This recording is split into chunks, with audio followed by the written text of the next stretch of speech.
Good evening. Now having arrived, quorum being present, declare the Selectmen's meeting for April 11th, 2023 in session.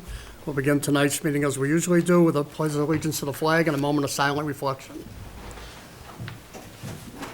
I pledge allegiance to the flag of the United States of America and to the republic for which it stands, one nation, under God, indivisible, with liberty and justice for all. Thank you.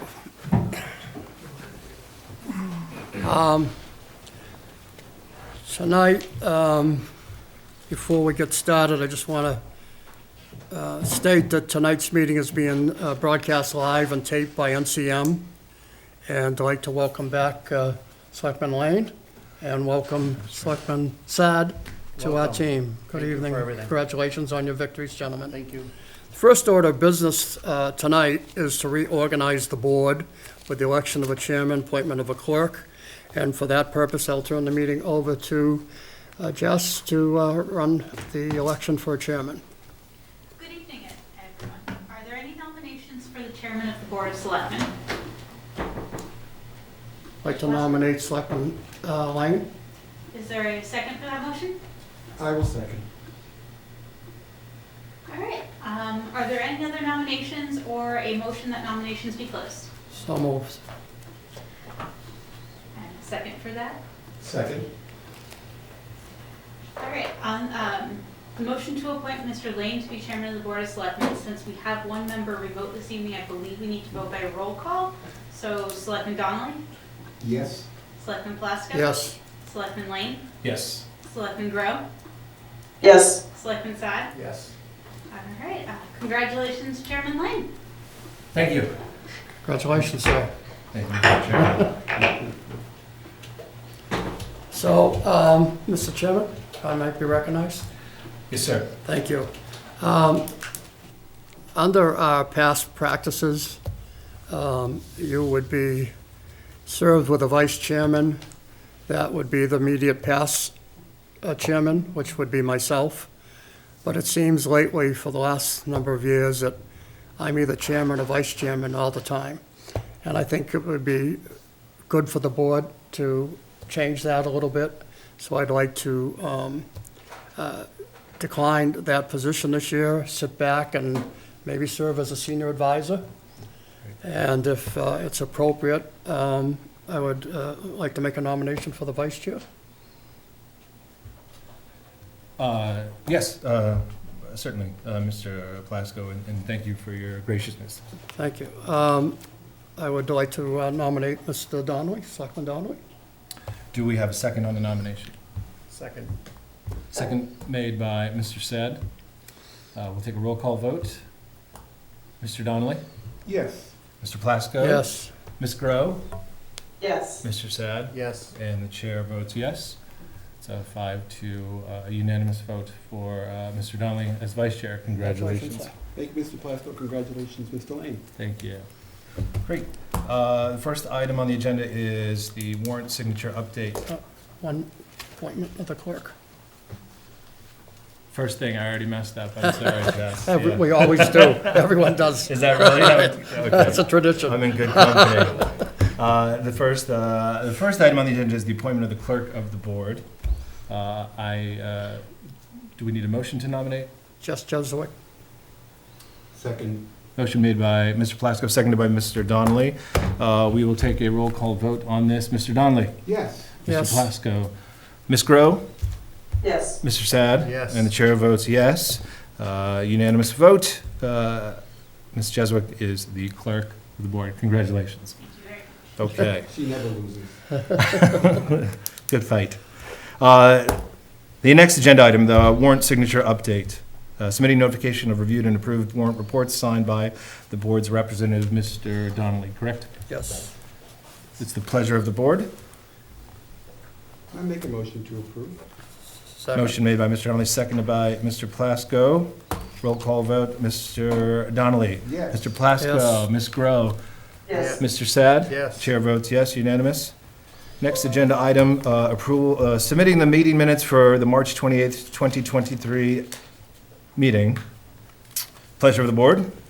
Mr. Lane, I will make a motion to approve minutes. Second. Motion made by Mr. Donnelly, seconded by Mr. Plasko. Roll call vote.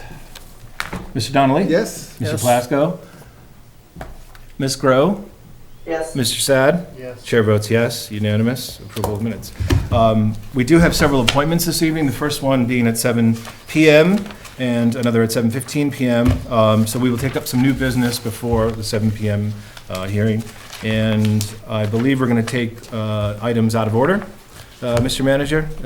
Yes, sir. If we can start the review of the special town meeting warrant. We have Mr. Shaughnessy from the Light Department here on one particular item, so we can go through that item and then have the board, we'll be able to let Kevin get home for the evening. Great. Give me just a moment, I'll bring this up. Thank you, Mr. Shaughnessy, for being here.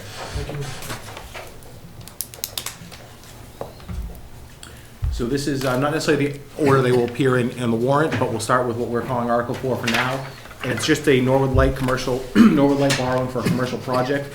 This article requests borrowing of up to $7 million so that Norwood Light may develop a redundancy for a large commercial user. The commercial user pays 100% of the cost back to the Light Department through a supplemental rate specific to that user, including all interest, fees, and allowance for any overhead. NLD provides all required electric service to a customer up to the property line. In cases where redundancy is desired but not necessarily required in the opinion of Norwood Light, we require the property owner to pay for it. Be happy to answer any questions the board has, and Mr. Shaughnessy's here to answer any questions you may have as well. It's just a simple work wanted to be done on a property, and we are, of course, having the property developer, or owner in this case, pay for that work. I think Mr. John? Yes, Mr. I Plasko. I think the obvious question is why are we paying for it instead of the customer? Sure, I'll defer to Ken. So, Mr. Chairman, for the record, Kevin Shaughnessy, Superintendent of the Light Department. So, just a little bit of background to quickly catch you up. About a year ago, a large commercial customer, you probably all know who it is, approached us. They're expanding. We have what they need to service them reliably. They wanted more than that. They wanted redundancy. So we put together a quick memo, letter of understanding, so to speak, with our attorney, and they approved it. So we did an engineering study for them. We actually had an estimate done. We just got it recently. That's why we're coming to you now, probably about 3 weeks ago. We talked to them. It's about 6.7 million. And the reason that we're going to borrow for it is we're going to have an energy service agreement with them. We won't borrow anything till we actually have that. So we're going to go out to, part of the agreement we originally had with them is we would get this estimate, we'd go out to bid, see what the real prices are, go back to them, trying to get an agreement together, and then we would borrow the money. The fact is we will get the money back because it'll go into their rate. So it's not going to cost us anything. If that answers your question, Mr. Plasko. And the equipment and the infrastructure is owned by the town. We'll get it back over what period of time? Depends on the agreement. I'm anticipating about 10 years. That's just kind of a standard energy services agreement. We'll make sure that we have something in there. They're responsible for it no matter what. If they left for some reason, we would make sure that we're covered when we get the money back. Thank you. Thank you. Anyone else from the board? Sure. So the borrowing that they're paying us for, that would be both principal and interest that they'd be charged, that they? Yes, and the fact is that plant that goes into our plant, Yeah. and we're able to make money on that as well. So the agreement would be pretty detailed, somewhat negotiated, because there's certain things in that estimate that we may pull out, because there's other customers that we may decide to do certain things, and we'll work with them, we'll see what they ultimately want. But the bulk of that's why in that article it says borrow up to 7 million. I'm anticipating it'll be closer to 6 million than 6.7, but we wanted to cover ourselves. So we would, when we get the bids, we get an agreement, then we would ultimately, if we have permission from town meeting, then we would come back to the board and tell you what the plans are and get approval.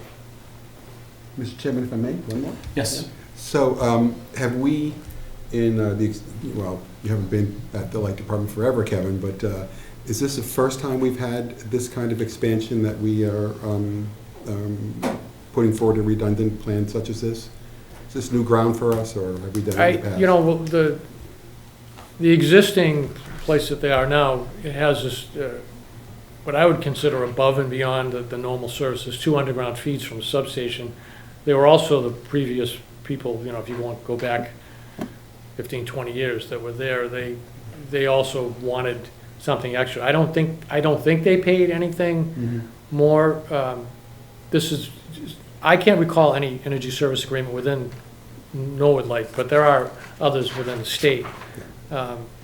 This was the plan all along. They wanted something more than we would give to any customer. So we talked to them, and we came to the agreement that if this is really what you want, and I understand the processes that they're doing there, they don't want to take any chances that they lose power even for a small amount of time, and I don't think that they've lost power there in 15 years, but that's the way they are. That's what they want. So Well, it's a major expansion. it is, and they whatever they're doing there, that it's so important to them that they can't afford to lose power at all. When I told them they hadn't lost power in 15 years, it didn't seem to matter, so. Thank you, Mr. Chair. Thank you. Mr. Sad. I'm good. He knows what he's doing. Ms. Grow, do you have any questions for Mr. Shaughnessy? No questions from my end, thank you. Thank you. Mr. Shaughnessy, I think the only question that I had in terms of the manpower that you're providing to provide this service to them, is that compensation built into the borrowing, or just because? The original agreement that we have, they're paying for our time, and we have a consultant engineer, and they have been paying. We've been adding it to their bill, and they've been paying. You're right, there would also be sort of a clerk of the works or time that we would spend on a job like this. Not a lot, but we would certainly bill them for it. Yeah, Yes. great, thank you. And there's no change for the ratepayers, right? If we do it this way, no, the change would just be for that one particular customer. Great. Any further questions from the board? All right. Great. Thank you, Kevin. Thank you. Thank you, Kevin. Thank you. We'll for go being through the here. rest of the warrant, and if the board so chooses, you could take a position at the end of the warrant. Is that okay? We're going to take positions tonight? It's up to the board. We could do it on an article-by-article basis, or wait until we've gone through all of them. Okay. The pleasure of the board. Not at this time, right? No, I think it might make sense to get through the articles, because we may stop at 7, and then we'll come back. Yeah. Okay, great. Okay. Article 1 is our traditional annual transfer article, or our internal transfer article. We do this every year with whatever money we reasonably anticipate needing to move around to balance the budget. These are at this point in time, what we recommend needing, but to move around about $1.1 million. Vehicle maintenance, police uniforms, retro from a settled contract. We've had some injuries at the fire department. We have a payout for Chief Hayes, mistake. We also have a few paramedics in school, a couple of employee buyouts at the cemetery. And of course, when we say buyout, that's just their, what we're legally or contractually obligated to pay for vacation time and sick time when an employee leaves, and work the accounting office needed done. $1.128 million, and the available funds that we've identified coming from a number of general government budgets that have surpluses or projected to have funds left by the end of the year. We would be proposing to draw down a bit from free cash and override stabilization to close the gap, as well as closing out a number of capital projects that were cash-funded projects which have closed or projects have completed. Any questions from the board? Sure. So on substitution, the amount needed was $462,000. So as I understand it, we had a budget passed in May of last year. It was funded at about $900,000 for the fire department. So this is above and beyond that $900,000. This is an additional. So the projections. Correct. Could you give us a little history on substitution pay? Sure. So that seems like a big jump from our past years. Sure. So the challenge with public safety, and it happens at both police and fire, we staff each crew at 15 firefighters. We go to a minimum staffing of 14. So if we drop below that to maintain the service that we have, you have to bring somebody in. We typically, it's not uncommon to have a few firefighters out on long-term injury. We've had 4 out for the better part of the year, combination of injury on duty and just long-term sick. So at that point, those are being replaced. We've also had somebody at the academy and 2 firefighters in paramedic school. So it's been a heavier year than normal, but when you look at the context of what we budget for substitution, we've been down more than 10% of the fire department for most of the year. Now, we're staffed well when we're staffed at 15 firefighters per shift. The challenge overall is we're not really staffed to always have 15 firefighters or even 14 firefighters per shift. So sometimes you just run into a heavy year with substitution. You may remember years before, we would have a large transfer for substitution at the end of the year. It did wane as we actually began projecting a correct, more accurate number. And of course, COVID, it went down for a while during COVID, but the last year, 2 years, the world has been, I would say, more normal. Could I continue? Just for everyone's edification, so we have retroactive from a settled contract. So could you just give us a sort of a short summary of the contract settled? You know, what years is it covered, and just some background as to why we are putting forward a retroactive increase now? Sure. So we're still emerging from a complicated round of bargaining that started before COVID. We had settled with a couple of our unions before the pandemic started, then the pandemic hit. We signed a number of one-year deals, and then we had to come back and go to a typical 3-year cycle with a number of our units. This fire contract was settled around this summer. It had gone through the JLMC process, which is the Joint Labor Management Committee. But even once a contract is settled and there's an agreement, it takes time to get agreement on wages and then to prepare and process the retro. It's a far more complex payroll for both police and fire than, for instance, an office, where you might have an office worker who made $50,000, and with their raise, they were supposed to make $51,000. Well, the fire department's a 24/7 operation. There's a number of different pays. There's different stipends based on their skill level. There's different compensation for holidays and other items. So it takes time to actually generate that retro payment amount. And it's technically, originally, it was a 1 year and a 3 year. So it's really 4 years. We've covered 21, 22, and 23 are happening. We believe 24 is accurately budgeted. Fiscal 23 would have been the higher year with some of the numbers in the contract. So that added to some of the challenge of paying the retro. That we're doing it late into the year, but it's just sometimes the way the schedule works. The world doesn't always work according to our fiscal schedule. I can keep going if you'd like. Keep going. All right, so on the available funds, so, you know, just, and Mr. Mizuko and I have talked, I just think going forward, and maybe I can comment on this as we enter discussion on this item, but in order to fund the amount needed for the various overages here, which are 1.1 million, we have a number of items, including our underspending in snow and ice, tapping into free cash at 185, and an override stabilization fund at 185,000, some capital projects. So did you, and did we need to reduce spending through part of the year, other accounts, in anticipation of the shortage? So yes, the answer to the question is yes, and we already have. We've issued what I call a budget frost. I know we like to hear about budget freezes, but you can't always just freeze a budget. If you have a bill due, the bill is due. We're delaying filling some positions as long as we can. We've asked departments to liquidate POs that are out that they don't absolutely need, and to slow down spending in whatever areas they can, to just make sure we're able to have enough funds at the end of the year. Remember, this is money we reasonably anticipate needing to transfer at town meeting. We still have 2 months to operate after town meeting, and then you have to go through the municipal relief transfer process after that if there's anything in addition. So it's a reasonably good projection, and it did come a little bit later in the year. We didn't process the first retro until around November this year. One of the things I've discussed with Selectman Donnelly is putting together a sort of a memo or a policy for the board to look at on how to handle contractual obligations in the future.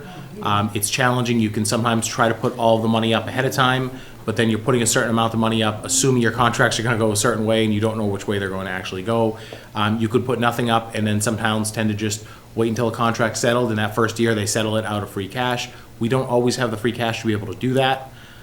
So there's no perfect solution, but we were going to put together some of the different options for the future. I think it makes sense to put together options. I mean, we are fortunate that we have the available funding needed to cover the overage. You know, personally, Mr. Mizuko and I have talked about this, that I'm surprised that just several weeks before the special town meeting, this information is coming forward. I believe that if we had a more proactive approach to projecting or accounting for contracts that are a couple of years out. I know this one took some time to settle, and we needed to go back a couple of years for retro. And obviously, we need to pay the firefighters. We're contracted to do it. They do a great job. We negotiate in good faith. We have a good contract. But I think as negotiations linger into a couple of fiscal years without a settlement, I think we need to have a process whereby if we close out year one in the contract in that fiscal year, we don't have a contract, we need to have some kind of mechanism that carries forward, whether it's a collective bargaining reserve or something else, just the best educated guess that we can make that this is the money we're going to need when we do the retroactive increase some point down the line. So, I would advocate that, I don't necessarily need it now, but I think perhaps after we go through our annual town meeting, that would be appropriate for maybe you and Megan LeMay to come back with us and kind of highlight a couple of ways that we might be able to avoid the situation in the future, have some kind of accounting mechanism that will capture year by year and reserve that money. That's one way of looking at it. If it's not a collective bargaining reserve, could be another mechanism. Perhaps you and Ms. LeMay can kind of just give us the pros and cons of each method. 'Cause I think it's kind of important that we just have transparent upfront information. In this case, even something that was along the line of several months ago, just to give us a real heads up that the liability was building and that we were going to have to make some kind of movement accounting-wise by the end of the fiscal year. I think we all would have benefited by that, just retrospectively speaking. Yeah, and just to Mr. Arnold's point, I think as taking part in the Budget Balancing Committee, this was information we didn't have during that process. I think that would have been helpful. I appreciate what Mr. Donnelly said, and I agree. Mr. Plasko? Yeah, I don't want to belabor the point and take up more time just repeating, so I'd simply say ditto. I think he speaks for all of us. I do have a couple of questions, though. On the funds needed, Yes. have we looked at, are these all the funds needed now? Are So, we going to be coming back for other transfers? Again, remember, it's a snapshot in time. That's one of the challenges of how our financial structure is set up. We can look at time and we can reasonably project what we think we're going to need. The state, Short of an unexpected expense. yes, this is what we reasonably need as of today. There's nothing else that we think is going to hit, but again, Someone could go out on leave or... There's nothing in the Absolutely. DPW, for example. no. Okay. The other thing I was wondering about the free cash and override stabilization. Why are we splitting that up? Why aren't we just taking it all out of the override stabilization? It's really up to this board's discretion to decide what recommendation to make and what the Finance Commission wants to make. We knew that was the amount we needed. We just figured we'd split it in two. It's, I don't understand if one didn't have enough money, then you have to take it from each different account. But if one account has enough money, I know the override stabilization was for the purpose of operating budgets for both general government and schools. Correct. This year, we're taking considerable amount for schools. So this would be kind of the other side of that coin, making sure that general government did get some of that funding, if you will. And I know free cash is starting to get a little low. correct. So maybe we don't want to take it any lower than we need to at this time. And also, there's a difference strategy-wise, because an override stabilization is going to require a 2/3 vote. And the free cash would just take a Simple majority. simple majority, so. We can make that adjustment if the board would rather have the amount come out of override stabilization. We did anticipate needing to draw down at some point, Of so. course, the other side of the other question I have is, assuming town meeting members went along, were unhappy with this money being necessary at this point, this large sum, and you got a majority to vote, but you didn't get 2/3, where we're coming up with the other 185,000?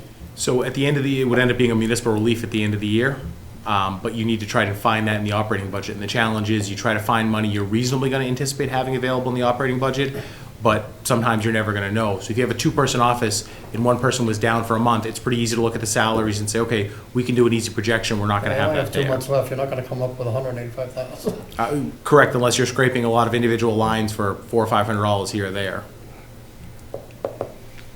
So I don't know, it's just a strategy, which is the best. It's a good question. You're spending the same amount of money either way, it's just where's the most appropriate place for it to come out of at this time for the town's overall finances. I tend to lean towards the override stabilization being for the entire amount, Taking it but all. I'm also concerned about the 2/3 vote. So, Yeah, do we, is it imperative that we vote on the exact mechanism? No, this evening? that would be a motion at town. No, meeting, that'll be in the yeah. motion. Okay. Yeah, we don't have to decide Right, that tonight. I mean, it also could be a rigorous discussion that the FinCom will have in terms of what they would see, since they. Well, yeah, they'll make a recommendation. The only Yeah, reason, if we had a strong reason to oppose them, motion to amend, otherwise we always try to go in together and not do that. And they will be making the recommendations. So I think, Mr. Plasko, I think your point would be if we might want to go on record one way or the other, so the FinCom kind of knows what our Thoughts, thinking is. Okay. yes. Does Ms. Grow have any questions? I can't see her. Yeah. Amanda, do you, Thank you. My only follow-up question to that is, one versus the other strategy, which one is better for us to keep at a higher amount? Like right now, like Mr. Plasko was saying, we've sort of split it across two. And is it, while one of them requires the higher portion of town meeting vote, is there an advantage or disadvantage to leaving it all on the burden of the override versus leaving it all on free cash? My impression is we kind of want to keep our free cash high, as last I knew. Yeah, I don't believe so. One thing that would possibly be affected would be how the bonding agents look at things, but they look at the total amount of money the town has. Doesn't really matter which one of those pots it's in, as long as we have it available. you're not. Yeah, and I also think that as long as, if our free cash balance by the end of the year is still 500,000 or above, then we've met our policy. Right. And we wouldn't want to go under that Yeah. policy, because that might be harmful. To Mr. Plasko's point, the override stabilization was to get us through 5 years of the override, and it's done that. It's year 5. Yeah. Yeah. Mr. Sad? Quick question, is this number I'm looking at, is that 1 year, 2 years, how many years? For that, you talking for the retro? Yeah. That's the 22 and 23 retro. The 21 1 was year. paid in a prior budget. Okay, all right, 1 year. Big number. Oh, remember, it's But it a is a 70-person, complicated- it's a it 70-person is. department, and it's a 24/7 operation. We understand that, and it's the amount of payroll intricacies involved with firefighting is amazing. It's your stipends, your shift differentials, so it's 24/7, so it's, It is also worth mentioning, this year, we did go to a second ALS ambulance. That comes with a cost. We tried to reasonably project that, but it's a different, fundamentally different level of service the community has. And the ambulance revenues have been up the last several years. We've been pretty aggressive at raising rates, so there's a corresponding revenue to some of this cost increase. I'd make a recommendation that we recommend taking the $370,000 that was listed here as free cash, 185, and override stabilization, 185, for the total amount to come out of override stabilization. We'll talk with the Finance Commission, as Mr. Donnelly pointed out, and perhaps not really fight with them, but tell them that we lean to thinking this is the better way to go. Is that a motion? Yes. I'll second Mr. Plasko's Motion made by motion. Mr. Plasko, seconded by Mr. Donnelly. We'll take a quick roll call vote. Mr. Donnelly? Yes? Mr. Yes. Plasko? Ms. Grow? Yes. Mr. Sad? Yes. The chair votes yes. All right, thank you, Mr. Chairman. We'll make that adjustment. It is 7 o'clock if you want. We may want to go to the hearing, and then we'll go back to Go the back. STM warrant. Great.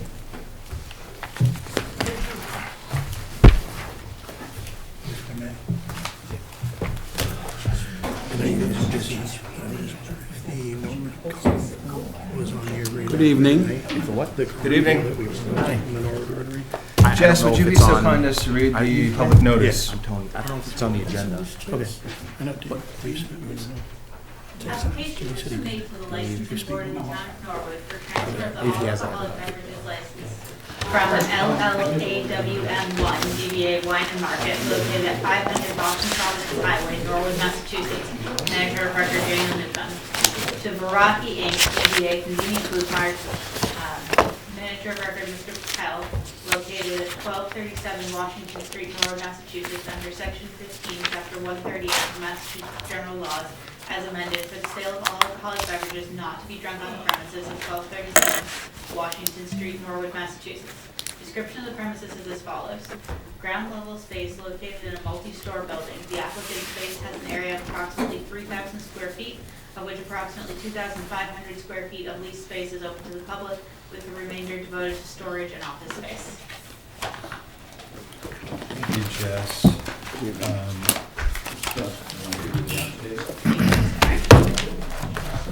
I would like to note that Mr. Sad is going to recuse himself from this public hearing, as he, Mr. Sad. And Jess, let's just make sure Mr. Sad's letter of recusal goes into the record. Absolutely. Thank you, great. And additionally, I might as well mention now, there are several letters and through the form of email that were referenced in support of the applicant, and if we could make sure that those go in the public record as well. Thank you. Welcome, gentlemen, if you could please identify yourself. Sure. Mr. Chairman, congratulations. Thank you. And to Mr. Saad, who left, but I'll offer my congratulations to him also. Good evening. My name is David Hearn Jr. I'm an attorney with Gellerman and Cabral at 30 Walpole Street. I'm here this evening representing Varahi Inc.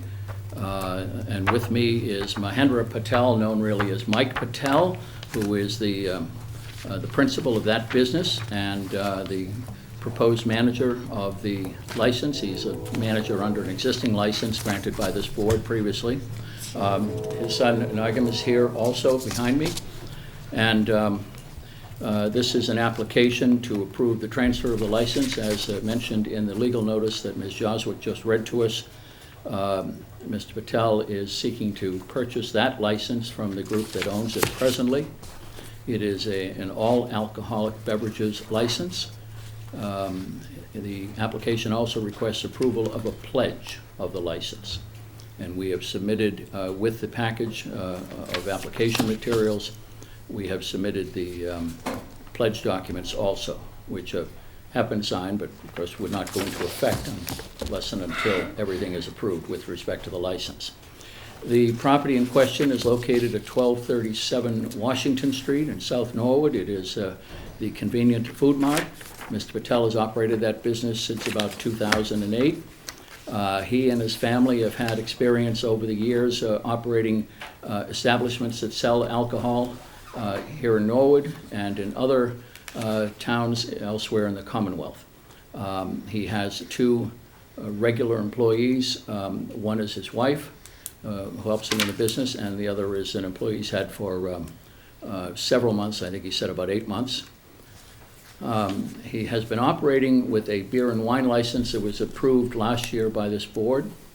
This is a request to move up to a full alcohol, all alcoholic beverages retail license, and if it is approved, ultimately, then he would seek to dispose of the existing license. He's had some inquiries made from interested parties who might be interested in buying that license. No deals have been worked out yet, and everything, of course, would be contingent upon the different approvals being received. The Convenient Food Mart is as described in the paperwork. It is a storefront in what is often called Easy Plaza. And he plans to do some improvements to the store. The floor plan that we provided is what he hopes the store will look like in terms of adding some coolers, rearranging the shelves, and so forth. In his experience, both at this store and elsewhere, he's had no problems with respect to complying with all of the regulations and the rules dealing with the sale of alcohol, and no complaints. And particularly at this, they're very careful to check IDs to make sure that when they're making sales to people who are authorized to purchase. This is, as you know, close to the junior high, but they're very careful.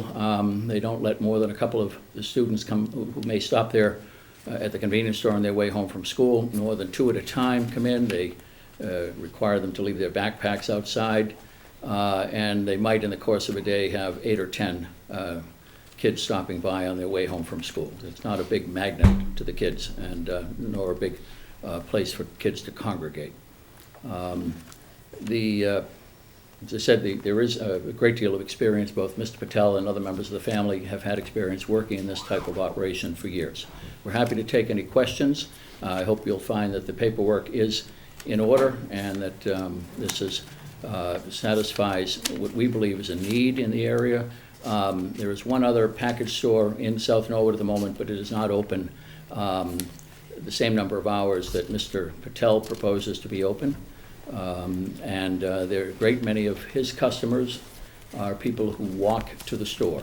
A lot of people in that neighborhood don't have cars or have access to cars on a regular basis, so they find that a lot of their employees coming in, customers coming in, are people who walk in. And we feel this would serve the neighborhood with a store that is open regular hours and is also providing service that we would contemplate, and in fact you would contemplate, for a public license.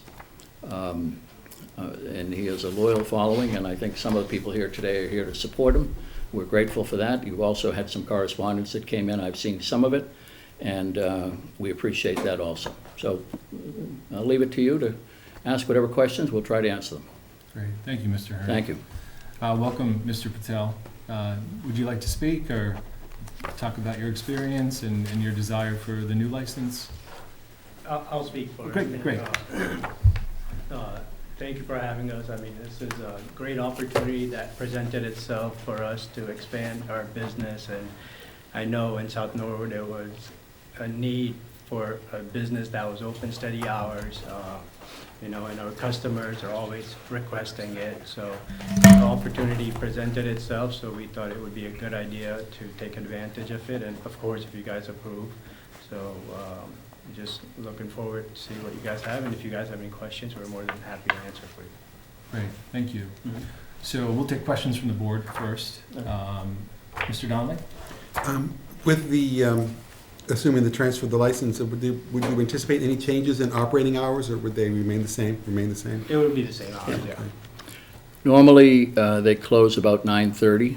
I mean, I think we've had this discussion previously that the rules do not allow limitation in terms of closing time any earlier than 11, but they're not interested in staying open that late.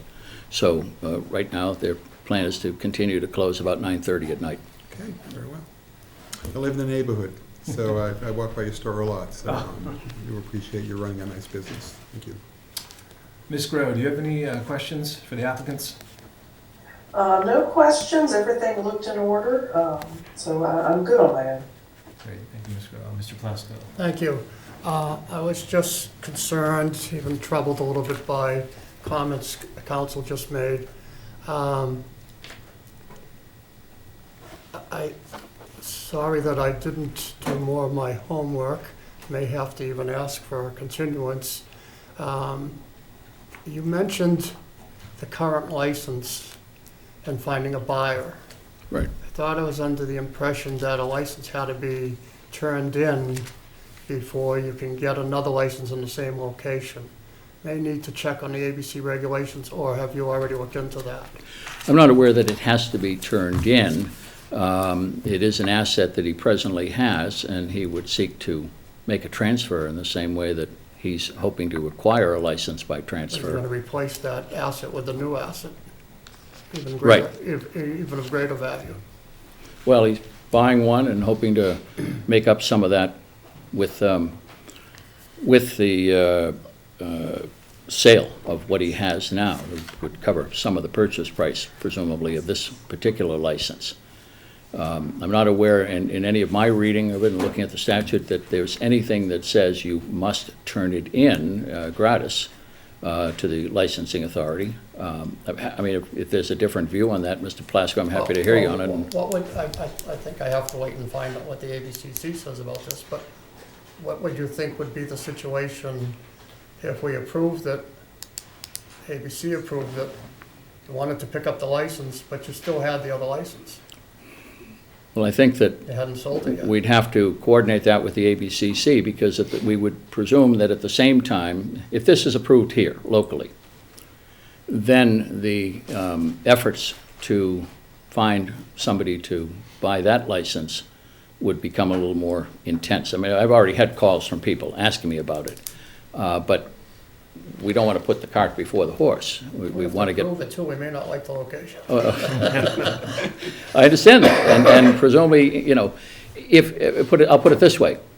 If he were not able to find somebody who could be approved, he might have no choice but to turn it in order to, if this is approved here with the ABCC, he might have no choice but to turn it in if he can't find a buyer who can be approved for a transfer to a different location.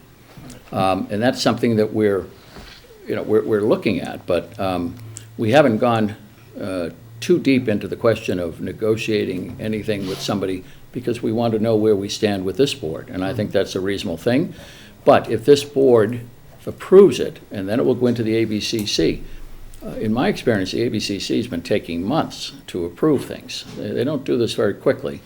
Actually, they're unpredictable. They do some fast and some They do some slow. fast, some slow. The ones I've seen have been slow. This may be a little faster in that they've already recently been approved. In that reason. Unless there's yeah. a problem with the current license. Well, if that's, you know, and if we get to that, look, we'll have to, I think we have to cross that bridge. If it gets approved here and we go to the ABCC and they say, we already know this person, we looked at the person last year, we're satisfied, we're going to approve it.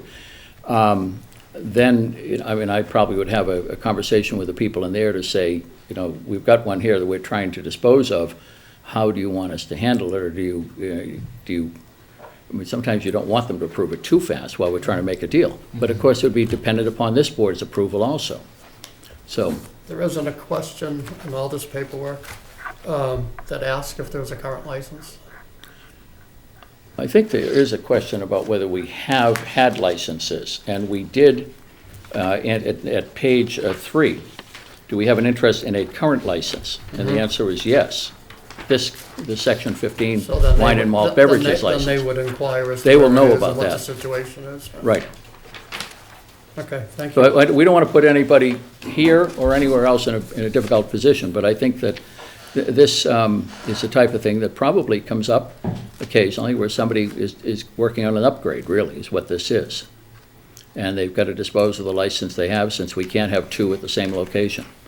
So it's a bridge we would cross when we come to it. We hope we have the opportunity to get to it. Thank you. Thank you, Mr. Fresco. So separate from the application, I think something that I'd like to talk about is the situation of the current license, which is separate from you, Mr. Patel. It's the license that you're seeking to purchase. So that was awarded a year ago, Jess, is that correct? Just about. November, October is the approval. I think we approved it maybe a year The ago. people and we're it- buying from? Talk about the people we're buying from. The board approved it on March. It was April and then July. April. July the July ABCC approved it. 29th. Okay, so there was a lag. But they never opened, correct? Right. But you didn't represent them, did you, No. Mr. Right. No. So, this is just a gripe. I don't really think it has anything to do with you, Mr. Patel, but I think that sucks is that we awarded a license to someone who came in here and they presented their plan. And they said, this is the store that we would like to open. And we gave them what was the last all alcoholic beverages license. And they never opened it up. Again, it has nothing to do with you. Certainly inequity to the taxpayer.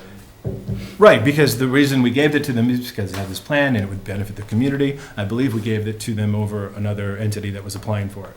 So, and they bought it for $2,500 is, I think, all package license. $2,500, Yeah. and you're purchasing it for a significantly larger amount than that. Yeah. And I understand supply and demand and how that works. I just think that just sits with me wrong, that process. And again, this does not have anything to do with your application. I just don't like how that worked. You know, we, in good faith, gave this license to an entity that they had the glossy packets and they said they were going to open up and they didn't. And then they turn around and make a very large profit in the span of 9 months for something. doing nothing. And we got nothing out of it, you know? Sorry, I'm just ranting. I won't do this every week, I promise. I appreciate that. Mr. Chairman, you're absolutely correct, in my opinion. And in fact, I called the executive director of the ABCC asking and exploring that, the fact that they never have actually picked up the license and never used it. And whether we still had to give them, and you'll remember, we did have a hearing, started the hearing to pull the license, because we still, according to ABCC, still needed to give them at least their 6 months to try to sell it. And they renewed And it, I right? went over all the details, all the situation, and they still had that position. Yeah. Mr. Chairman, I appreciate your frustration and concern about that, and I also appreciate you say it really has nothing to do with my client. Yeah, it really doesn't, and I feel bad that you're having to buy this for the price that they want to sell it to you, because it's the last one. But it wasn't Could you get a available. time machine and go back? It wasn't available at the time. Right. Okay, I digress. So any further questions from the board? Not at this time. Okay. At this point, we will open up the hearing to public comment. And in no particular order, just if you raise your hand and we'll, if you state your name, that would be great. Yes, sir. I'm Jim Rosetsky from Allendale Parkway, and I'm an abutter. I have no qualms with the license. The only issue I have is, as I drove up here, there's a banner at the end of the wooden fence that says Bud Light. That, I think, is a little tacky. And I already spoke with him, and they said they would remove that. And like I said, I have no qualms with them getting a license, but hanging banners on the wooden fence to promote that, and especially with two schools right there, an elementary school and a junior high, I just think it's a bit much, Yeah. given this day and age. And I appreciate you saying that, and you've had a dialogue. We Yeah, spoke with no worries. Mr. That's Rosetsky. your fence that, well, Yeah, I know. It's the owner of the plaza sign. Property side, yeah. okay, Yeah. that's great. Great, I appreciate you saying that. Thank you. Further comment? Yes, Doug Jassett, 22 Andrews Street. Mr. Jassett, hi.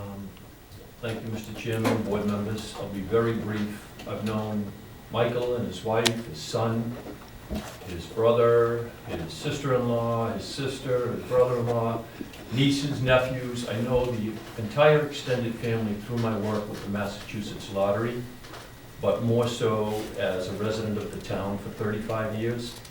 My sister-in-law and brother-in-law and nieces live right around the corner from the store. They patronize it. I've known this family to be very, very hardworking, very family-oriented, very education-oriented.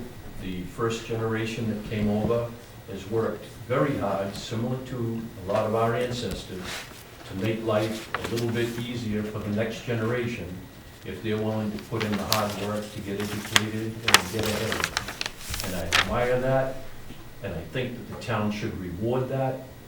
They've never gotten in any trouble at any of their locations that I know of from either my work or from my residency, and I think it would be very nice on behalf of the board to grant this applicant this license. Thank you. Thank you. Thank you. Any further comment from the public? Move to close the hearing. If not, motion to close the hearing made by Mr. Plasko, I'll second the Second. motion. seconded by Ms. Grow. Too late, sorry, Ms. Powell. Roll call vote to close the public hearing. Mr. Donnelly? Yes. Mr. Plasko? Ms. Grow? The chair votes yes. The hearing is closed.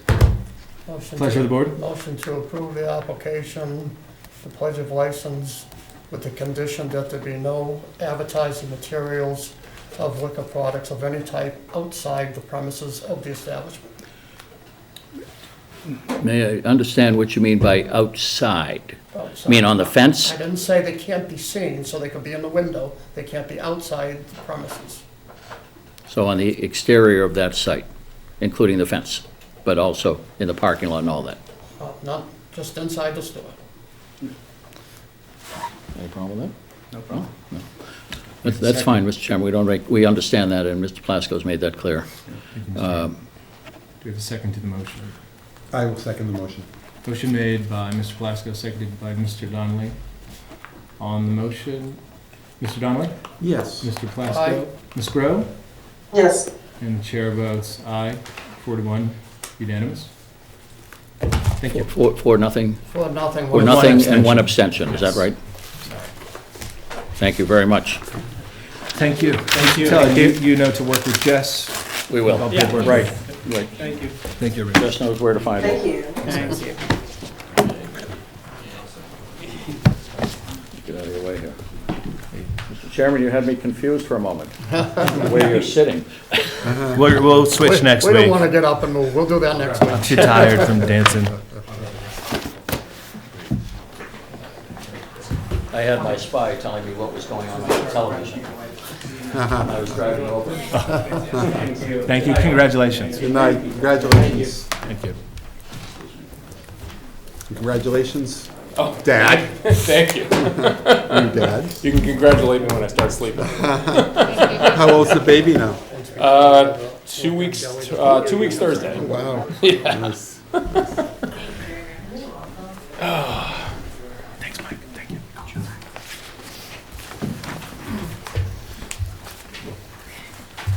Thank you so much. We do have a public hearing. Sorry we're a few minutes late. Jess, if you wouldn't mind reading into the record. Application has been made to the licensing board of the town of Norwood for a Farmer Winery Series pouring permit for Castle Island Brewing Company LLC, DBA Castle Island Brewing Company. Manager of record Adam Romanoff, under Chapter 138, Section 19 of Massachusetts General Laws, as amended, for a Farmer Winery Series pouring permit on the premises of 31 Astor Avenue, Norwood, Massachusetts. Description of the premises is as follows. Approximately 15,000 of total square footage, 1 floor, 4 entrances, 4 exits, and a seating capacity of 100. Great, thank you. Welcome. For the Thank record, you. would you please state your name? Adam Romano. Thank you, Adam. Lauren Horgan. Great. Nice to meet you, Lauren. Okay, floor is yours. Excellent. Thank you very much. We appreciate the opportunity to present to the board this evening. We are seeking approval for our Farmer Series winery pouring permit. We've been successfully operating as a farmer brewery here in the town of Norwood since 2015 and licensed as a farmer brewery pouring license since 2017. We are looking to amend that with the addition of this winery permit, which would allow us to serve wine that we ourselves make on site. The state of Massachusetts, beer is alcohol that is fermented from grain. Wine is alcohol that's fermented from fruit. So we'd like to be able to serve wine and hard cider on site, in addition to the beer products that we already serve. There are no changes to our proposed hours or our operation. We are quite simply looking to augment the offerings that we include on our menu. I am more than familiar, certainly, with all of the rules and regulations prescribed by the town and by the Commonwealth, as we operate not only the tap room here in Norwood, but also a second location in the city of Boston, where our amendment for a farmer winery permit there was also approved recently. With that, I'm happy to take any questions that the board has. Great, thank you. Questions from the board? Ms. Grow? Yeah, I believe you said it was just coming over the audio here. So definitely hard cider, but also definitely wine explicitly? That is our intent. Yeah, we've certainly heard from our customers that they would like to see both of those products. I can't promise that we will have both available at all times, but our intent is that we produce both. Thank you. Great, thank you. No further questions. Thank you, Mr. Sad. Any questions? No questions. Mr. Donnelly? And I think I heard this right, but both the wine and the cider are, you manufacture them, they're your products. That's correct, yep. All right. Great. Mr. Plasko? Not this time. Thank you. I'm shocked. Yeah, I think my only question would be, and I think you answered it, and there's no expansion of the premises. You are able to do the things that you want to do there now. That's correct. We have the equipment, we have the facility, we have the team. The only thing we don't have is the paper. And the seating options won't change? Correct. Great, thank you so much. As this is a public hearing, if there is anyone from the public that would like to comment at this time? Yes? Do I need to be near a microphone or? No, we can hear you good. Good enough acoustics. Brian Almeida, representing Heath Norwood LLC, which is 129 Morgan Drive, and a butter to the premises in question. My client had 2 comments concerning the application. The first being more procedural. We received a notice from Castle Island Brewing Company informing us about the meeting tonight. While not the public meeting notice, this meeting, at least according to the notice that we received, was dated for Thursday, April 11th. I only found out about the meeting after inquiring with the selectmen. So my client had the concern at the very least that I think that the second concern I'm about to share, it's at least shared by several of the abutters to the property. And again, I see Mr. Plasko's curious look over to Ms. Jowsik. I just want to clarify, this isn't the notice that went out from the town. This is a notice that we received from Castle Island Brewing Company itself. But second, I think... Hold on one second, thank you. So the date on the notice that you sent out might have had the days mixed up. I may have mixed up the days when I put the cover letter, but I also attached the notice from the town that was As there. part of the packet. As part of the packet, yes. Okay. And that had the correct date and time? Yes. I only received this first page, so that might well be true. Okay. Indicating from this. I do have a copy that I handed to Jess that had both of So I them certainly in there. don't doubt that. Yeah. Apologies. My client's larger concern is about the parking situation on the property currently.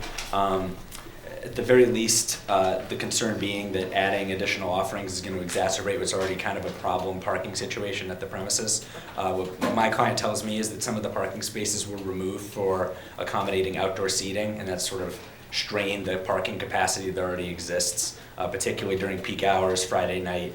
The parking situation currently is quite problematic from my client's perspective. So the concern is that adding additional offerings might further exacerbate the parking situation as is. So I'd suggest that this would be an excellent opportunity for the selectmen to perhaps impose a condition in some way to analyze the parking flow on the property currently. Thank you. Mr. Plasko. Question, was there, for you to go into operation down there, did you have to go to the zoning board or the planning board? Were there any conditions set at that time? Back in 2015, we had to go in front of zoning for a variance to manufacture beers, just a special use. But at the time, parking was not a discussion. Didn't have to do with parking or It anything? did not, no. Mr. Donnelly. Just a question, so is the concern of your client people parking on his property, or is it more of on the adjacent streets? I think it's a bit of both. I think that the parking overflows onto his property, and then also, as you mentioned, the adjacent streets, just sort of creating a dangerous situation, both parking and traffic-wise, particularly during those peak hours. And since Mr. Plasko mentioned zoning, section 6.1.1 of the zoning bylaws does indicate that parking should be reassessed when there's any change of use to the property, and I'd suggest that this very well might be, albeit a slight change of use, but one that increases the intensity of the use that was approved and might warrant additional parking-related analysis. Have you tried to do anything about the parking? I have seen on days that you have a popular event going on, particularly in the good weather, and using the outside dining down the streets. And have you thought about talking to any of the butters and leasing spaces or anything? We've spoken with let me get the address right. I think it's 85 Astor Ave, which is actually our landlord's building. He owns all the property there, and he said he's had no problem with people parking there, but we have definitely encouraged our patrons to park in our lot if they need to park on the street, because there are no parking restrictions where we're located on the streets. They can park there, but to please stay out of the adjacent lots, because that's not our property. We don't control it. Yeah, thank you. Mr. Sad. I would only think that maybe if we postpone it for a week or two to go down and assess it maybe, but I'm not sure if that's our criteria, what we here sit at as Board of Selectmen. So Bill, if you could chime in a little bit. I don't know what common practice you've done in the past, but it would make sense for maybe us to look into that situation, that if there's a parking problem, you can only put so much milk in a gallon jug. Yeah. I don't know. You could continue the hearing. You could consider things like the parking, whether it's appropriate, whether it makes the site unsafe or anything for the intended use. Some people may find that appropriate, some may think it's a stretch, but I think it's certainly, if that's in your mindset, we would have a right to do that. It's just, I'm throwing it out there. Yeah, I think it's, and Mr. Armita, your client that you're representing, their business, they are open in the evening, or they're open on the weekends, or just trying to think of the crossover between operating hours for your client and the brewery. think that they're a commercial landlord. I'm not exactly sure of the business of the tenant and how it crosses over. At least it was a concern enough to come be here, tonight. And I know that that's a concern shared by a couple of other abutters, although they obviously haven't appeared like we have. Yeah, they're not here. If I may, in fairness, we've at times over the years heard about our customers parking in the adjacent lots, which is why we try to encourage them not to do so. There's obviously only so much that we can control of their behavior. We can tell them not to, but we can't police every car at all times. We haven't heard any complaints from any of the neighbors or the town about people parking on the street before. This is frankly the first I'm hearing of it. And at least from our anecdotal experience, nights and weekends, there's not a lot of activity back in the industrial park. The only other business around us that I'm aware of that has any sort of customer retail traffic is MIM across the street from us, but we haven't heard any feedback from them. The only other traffic we tend to see nights and weekends is trucks and staff heading over to the meatball plant. Yeah, I've noticed the cars, as I mentioned earlier, but I wasn't personally concerned either because the streets are good and wide and didn't cause any kind of a traffic concern for even fire trucks or anything else that we might be concerned that they have adequate access. Yeah, and I think for me, Mr. Plasko, is that I would have a hard time agreeing that it's a change of use in that you're already offering alcohol and you're offering a variant of that product, one. And I think the people that are going to continue, that have been going there, are going to continue to go there, and for them, it's just like a new option for them. I don't know, and it would be hard to get numbers on what kind of additional crowd you would bring in. Like, is there a wine crowd that would go to Castle Island because normally they wouldn't because you don't serve it now? I don't know. That's just, it's not so black and white, I guess, to me. But, I get the impression that you're a good neighbor and that you want to have a good relationship with your neighbors there. Mr. Manager. Mr. Chairman, just a recommendation. I agree with you and the board that I don't know if you can tie, certainly I don't think that this particular would constitute a change of use from a zoning perspective. I don't think the change in product is going to increase the patron flow. I certainly hope it does and you get more people coming in. I think, as you said, I don't think you're going to see a significant change here. If the concern is parking, this is something we can maybe kick to the Traffic Safety Advisory Committee, have them look at it, get a recommendation. Engineering, as you know, can do traffic counts and studies, and they can just work through the process of seeing where people are parking, when they are.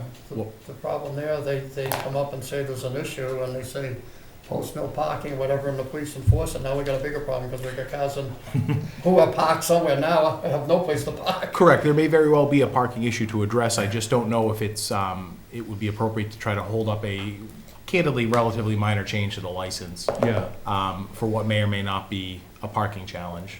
I mean, it happens. Businesses get busy and they get popular. Certainly, this is an example of a business in town that has flourished since the pandemic. And right, but at the same time, we want to be fair to that whole neighborhood there. Yeah, I'm just thinking about like a place like Trillium at their old site. I think it was always jam-packed if you went, and I'm sure the same thing came up. They moved to a new site. We don't want you to do that. We don't have the option. Yeah, so, again, my recommendation would be to have the Traffic Safety Committee look at it, absent and go ahead and approve the license. We, to my knowledge, and I'll double check, have not received complaints in the office. Not to say that they're not valid, but that might be a way to investigate if there is an issue and report back to the board at some point this summer or as we get into May with any recommendations somebody may have. And to Mr. Plasko's point, if somebody says, geez, people are parking the street, we need to address it, we'll address it and make whatever changes happen to be required. Mr. Chair? Yes. So short of going to the traffic advisory group for recommendations, are there things that perhaps both parties could consider? Signage, for example, could Castle Island work with the abutter to ensure that there's proper signage on both properties and designating that this is where Castle Island customers can park and this is where they should not park. Perhaps there's just something that would help mitigate the issue if you could work it out with the abutter. We'd be more than amenable to any of that, including on-site signage. We'd be happy to post guidance on our website in terms of where folks can park when they come to visit us. We're happy to be as good of a neighbor as we possibly can, certainly. and from the abutters' point of view, would you entertain a conversation with Castle Island regarding potential signage as a way of correcting the situation or mitigating it at least? Certainly, I think the concern though is, as much as it's perhaps an assumption to say that there's not going to be any more business as a result of this, there well might be. So I think the concern is we can address the problem later, but it's a problem now and it could be even worse of a problem later. But certainly I think a dialogue is warranted. Any further public comment? Seeing none. A motion to close the public hearing? Do I have a second? Second. Motion made by Mr. Donnelly, seconded by Ms. Grow to close the hearing. We'll take a roll call vote. Ms. Grow? Yes. Mr. Donnelly? Yes. Mr. Plasko? Yes. Mr. Sad? Yes. Chair votes yes. Unanimous. Pleasure of the board. Mr. Chair, I would make a motion that we approve the license with the condition that the Castle Island folks work with the abutting neighbors to develop a, for lack of a better word, a parking mitigation plan, including items such as signage. I know it's a very long motion, but that would be good. Second. Seconded. Motion made by Mr. Donnelly, seconded by Mr. Sad. We will take a roll call vote. Ms. Grow? Yes. Mr. Donnelly? Yes? Mr. Plasko? Yes. Mr. Sad? Yes. Chair votes yes. Unanimous. Good luck, Okay. gentlemen, working with one another. Thank you. Thank you. Thank you. Thank you very much. Good night. You too. Good night. Thank you. Back to the warrant. We are going back to the warrant. Town meeting warrant. We took care of Article 4 and Article 1. So, Mr. Mizuko, when you are ready. Thank you, Mr. Chairman. I'll continue here. Article 2 is the women's locker room at the Civic. This article would rescind a previous lobby renovation project and allocate those funds to complete the renovation of the women's locker room. The men's locker room was actually renovated prior to COVID starting. The locker room is a much higher priority than the lobby, and with recent changes to some of the early childhood programming, the lobby renovation may no longer be needed, and as such, we recommend to be shelved for now. And I'll just take a minute to explain a little bit on both these projects. We've done the men's locker room, intending to follow up with the women's locker room. COVID obviously threw that into a loop. Many will remember when you go on the ground floor of the Civic, what used to be, I think, the registry, what used to be the engineering offices, was really vacant space for quite a while. And about 3 or 4 years ago, we were able to renovate it into usable space. And a lot of the early childhood programs that the top programs that the rec department does are now out of that space. This February, we, at the request of the school department, handled the additional overflow from their extended day programs. And we did the same, or we're doing the same for the April vacation. We anticipate that growing. Having some staff with experience in childcare, originally the lobby renovation project was really a cosmetic project, which would have made it look a little bit better. But keeping a physical barrier in between some of those childcare areas is actually a little bit of a better security option, especially if we want to eventually pursue being able to get any of the variety of vouchers or other assistance there are out there for the programs. We'd want to maintain that physical security. We could always revisit the lobby renovation project at the future, but we have a relatively new locker room in good shape, and we have a aging locker room that has been on the capital plan for quite some time. Thank you, Mr. Mizuko. Any comment from the board? Move to support. Do we want to take a vote now when we wrap them all up, or? Should we take them individually, or? Yeah, as we're going along, why Sure. don't go back? Sure. So the motion is to support Article 2. We'll poll the board. Ms. Grow? Yes. I'll second the motion. Could I just add for discussion? Yes, on the motion. So on the motion, so I'll second it. So I'm the chair of the capital outlay, so I did put forward information from to the outlay just to give them a heads up on this. As I do believe that the outlay committee did approve both projects with the stated funding. We'll look at the the sheet. I think at town meeting, we probably make sure that Mr. Riccardi is there just to address any questions as to issues associated with the lobby renovation, as to why it's sort of on hold, and what were the obstacles to putting that particular project forward. Otherwise, that's the only comment I have. Thank you, Mr. Early. The motion made by Mr. Plasko, seconded by Mr. Donnelly. Ms. Grow? Yes. Mr. Donnelly? Yes. Mr. Plasko? Yes. Mr. Sad? Yes. Chair votes yes, unanimous. Next, Article 3, the 55 Lennox Street abandonment of drain easement. Thank you, Mr. Chairman. This article would abandon a drain easement the town owns crossing the former Norwood Tire property. This would allow new construction on the Norwood Tire property, which closed last year. Engineering has reviewed and determined that the town does not need the drain. The property owner will be required to pay for any costs required to change the connection, as any development would still require approval from the town to ensure that stormwater plans are adequate, and the applicant will still, of course, need to provide a peer review of our analysis, but engineering and DPW see no reason that we could not abandon this drain easement. Questions from the board? Ms. Grow, any questions? No, thank you. Mr. Chairman, Mr. Plasko? may I suggest,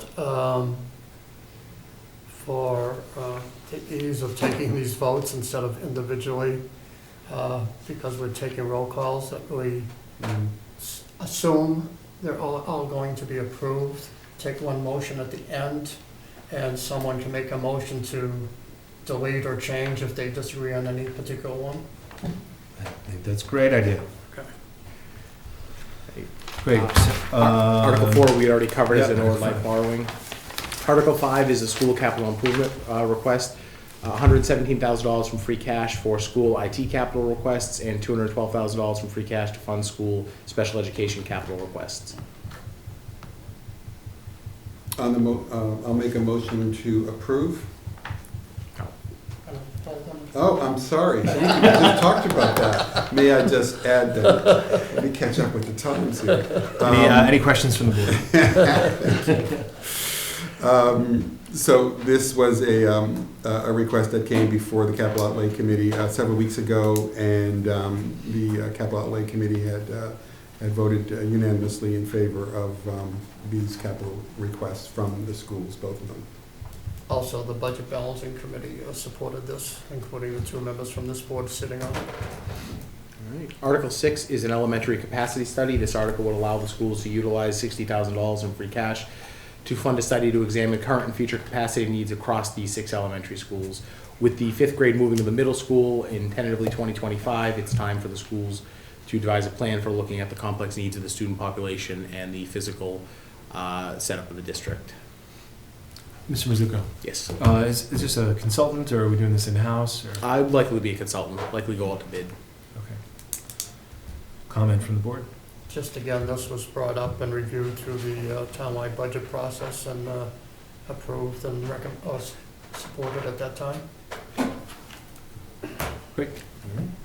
Article 7 is just a technical correction to ensure that we are appropriately, with our switch to an enterprise fund, to make sure that we're costing things correctly for water and sewer for our enterprise funds.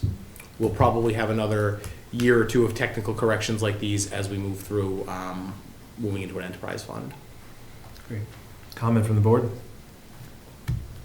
So when we say the DPW bond issue, this is from the building of the new, well, it's not so new, building for DPW. Correct, and a portion of that bond, as you know, is paid by water and sewer. Yes. We're just gonna make sure that the water and sewer budgets both accurately reflect that payment. Now, through our in enterprise fund format, this is needed. Correct. Okay. Article 8 is a general bylaw format update. This changes nothing of the content of our bylaws, but makes ministerial corrections to our general bylaws, including section headers, correcting Roman numerals. There are quite a few errors with the Roman numerals, consistency, numbering. We're looking to digitize our bylaws. Most towns use a code service. We are trying to move to a code service. Unfortunately, the format that they're in doesn't work for any of the digital code services that track your changes and provide an offsite backup for your bylaws. We still candidly rely on somebody with a Word document on a computer somewhere. So we're just looking to modernize the system, but to do that, we have to make these corrections. Again, there's no change to the actual content of any of the bylaws. It's just really cleaning up spelling, grammar, numbering, and adding section headers. Thank you. Comment from the board? It kind of makes sense. I mean, the way I review bylaws today is the booklet. Yeah. Which, you know, is not, the format of which is not in any way, shape, or form modern. So I think that this is accomplishing the modernization of the way the charter is displayed. I think, not the charter, the bylaws are, no, this is talking about both the charter and the bylaws. Yeah, the charter really isn't going to have, the bylaws are We're where just we've kind of. digitizing the charter, the general bylaws, there will be some Yeah, structural changes. we've gotten away a little bit in the bylaws. Our Roman numerals were incorrect. Does it have a legal impact? No, but we just, you know, we're using the wrong Roman numerals for section headers.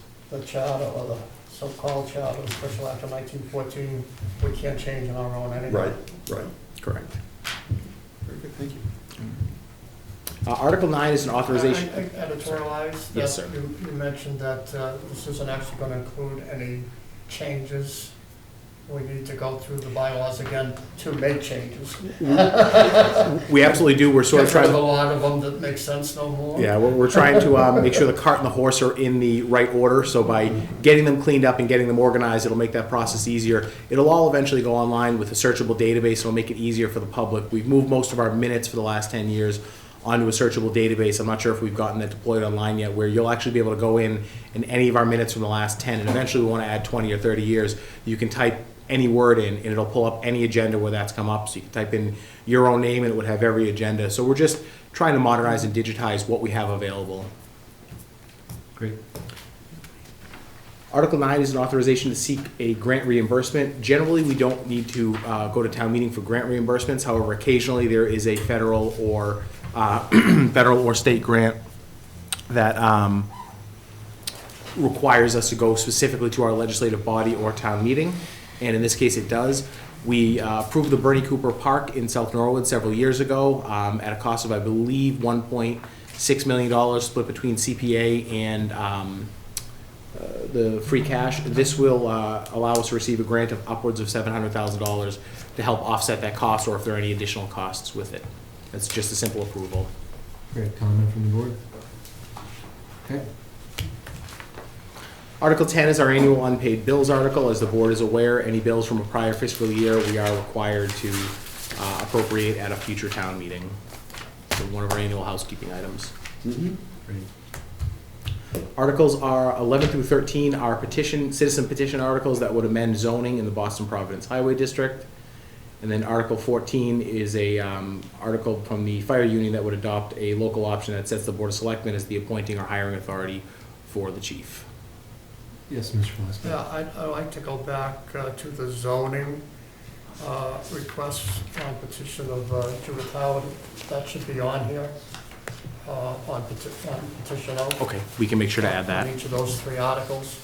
Also, I think I neglected to point out to the board that one of these rezoning requests is a piece of town property. Personally, I think it makes sense that if the other article on that side of the highway, the northbound to the side of the highway passes, it makes sense for us to pass and to keep it all uniform, and it would be contingent with the zoning of the rest of the neighborhood. And if it fails, it would be appropriate for the article that affects our property to also fail, so that we again keep the zone contingent. They're both right now in the Boston Providence Highway zone that was recently done, approved by town meeting. And this is to take them out. So I think they make sense that they stay consistent with each other. I'm assuming that there'll be reasons for these to fail, to be honest, but either way, we should at least support them being consistent. Do we have to add any special language, or? No, I think we would just wait and deal with that on the town meeting floor as long as we agree. And it's probably, you know, what I'm saying is probably what town meeting would do anyhow. They're gonna do one or the other, but I'm just wanted to point that out.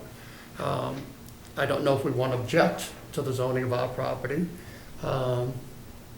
It's one lot, one good-sized lot that is in the Boston Providence Highway along the Pendergast Circle ramp, down ramp to the northbound lane. And I don't know that we'd ever be looking to do anything with it, looking to have housing built there or any other commercial use that is currently allowed in the Boston Providence Highway zone. But technically, it does affect our value. It would lower our value if we were to think about selling it. Personally, I don't think that's a concern because I don't think where this site is, this piece of parcel is located, we'd ever be considering that. How big of a parcel is it? I forget. Is this the buildable lot that we were approached about? I believe so. Standard buildable lot, it's probably, I think, maybe a third of an acre, half an acre. Can we put any senior 55s on there? Senior 55 and over? Again, half an acre lot, I don't know how much you'd be able Yeah. to get out. Small, And it also, too small for something like that. it might be tax acquired, and if it's tax acquired, there's usually, depending on when we tax acquired it, it might predate any of the zoning requirements, but it's not a significant size parcel. All right. Good thought. So this is a zoning map change. This is a procedural, so when we have an article like this, do you also refer to the planning board for their? We already referred it, they So have it's it there, there. okay. Correct. And as I understand it, this is a citizen's petition, but this is not being put forward by the landowner. Correct. Okay. And how is the and what are our obligations to the landowner to apprise them of the potential town meeting action? The planning board has done out of Okay. doing that. As All they actually, I was told, somehow had somebody in Norwood that realized we even voted to put it on the warrant and forward it to the planning board, and by 9 o'clock that night, they were having conference calls, so they are opposed. Okay. Do we have to take a position on this? We don't have to. Zoning isn't necessarily in our wheelhouse, but we certainly have a right to take a position on anything we think is important and we want to lend our voices to. Do we know if any of this property lies within the potential zones for, I imagine it doesn't, but I'm not great at mileage here. Does the property lie within the boundaries of our potential multifamily zones under 3A? Do you know? They seem to be far enough No, apart. because I think that's a half mile. Yeah, So only that half mile. just seems Yeah, like. no, they weren't included. All right. They can do mixed housing, mixed use Okay. under the Boston Providence. Right.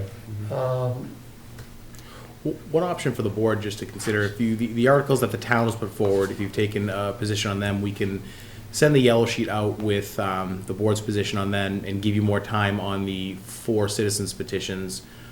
We can have town council get back on the legality of, or an opinion on one of them, have the planning department just give an idea of what it would enact. I mean, part of it, if it's town property, we're gonna wanna take a look at it. Well, there's gonna be certainly a value lost for the lack of potential uses for the property, particularly the so-called Mason Nail-in Telco property. Which is zoned commercial today. Which is, And this is like a year and a half old, right? The zoning? I don't yeah, like- we just. I don't like the just- precedent. Just put it into that zone. Yeah. Town meeting voting for the It's not a- zoning change and then someone coming, I mean, they can do it obviously, but. It's not a technical correction, it's a change. Right. I helped the petitioner write these because we offered her help that she's tried several times and hasn't even been able to get the motions correct to be able to offer them to town meeting, give her her day in court, but also told her I didn't necessarily support them. So I would make a motion that we oppose all 3 motions.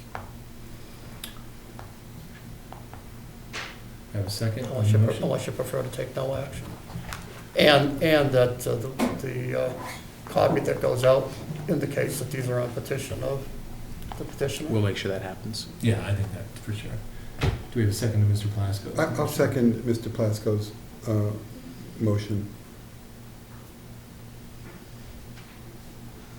You know, on the motion, you know, I just have some concerns that, yes, this has recently been under review from a zoning perspective within the last year and a half. But you know, I am a little troubled, if you will, that you know, this is an article that's being proposed by someone who has doesn't own the land, and I feel that that's to me, I don't think that's the right way of dealing with a property owner on the commercial side, never mind the residential side. I think that's just doesn't strike me as the way to do it. Yeah, I would agree with you, Mr. Conley. So on the motion, well, we can take this at the end. Sure, I think, other than we briefly covered Article 14, and that's the last On one. 14, the copy of the yellow sheet that we have doesn't have anything, again, as a position from the board. I would like to suggest that we put in language and can work on details of anything further we might want to say, but for the sake of the yellow sheet at this time and not hold it up, that we put in something that says the Board of Selectmen oppose adoption of Chapter 48, Section 42, and Sections 43 and 44, because we do not believe they would make a material change in the way the fire department is administered. Adoption of these sections of the master and the laws may cause unnecessary confusion when read separate from the Special Act of 1914, commonly referred to as the Town Charter. And then we can get into more details of what needs or not need to be said at town meeting or by town meeting. I think my preference would be to sit with this one a little bit longer, if we could. Again, one option the board would have to, if you, because the citizens petitions are a little tough. We didn't write them, so there's not necessarily always as much background information. We could send the yellow sheet out and send an addendum out after your second April meeting, once you've had more time to review them, work on the language, and get it out. That way, at least we're getting the yellow sheet out on the town's articles to town meeting members about a month ahead of time, which is usually our goal. Yeah. If we would, I was going to say, I disagree with that. I think this is talking about the administration of the town, which is very important and very important to this board, and us not getting a policy, a statement out there is delegation, what do I want? Dereliction. dereliction. Thank you, of our duties. Once I started saying the wrong word, I couldn't get it. Thank you.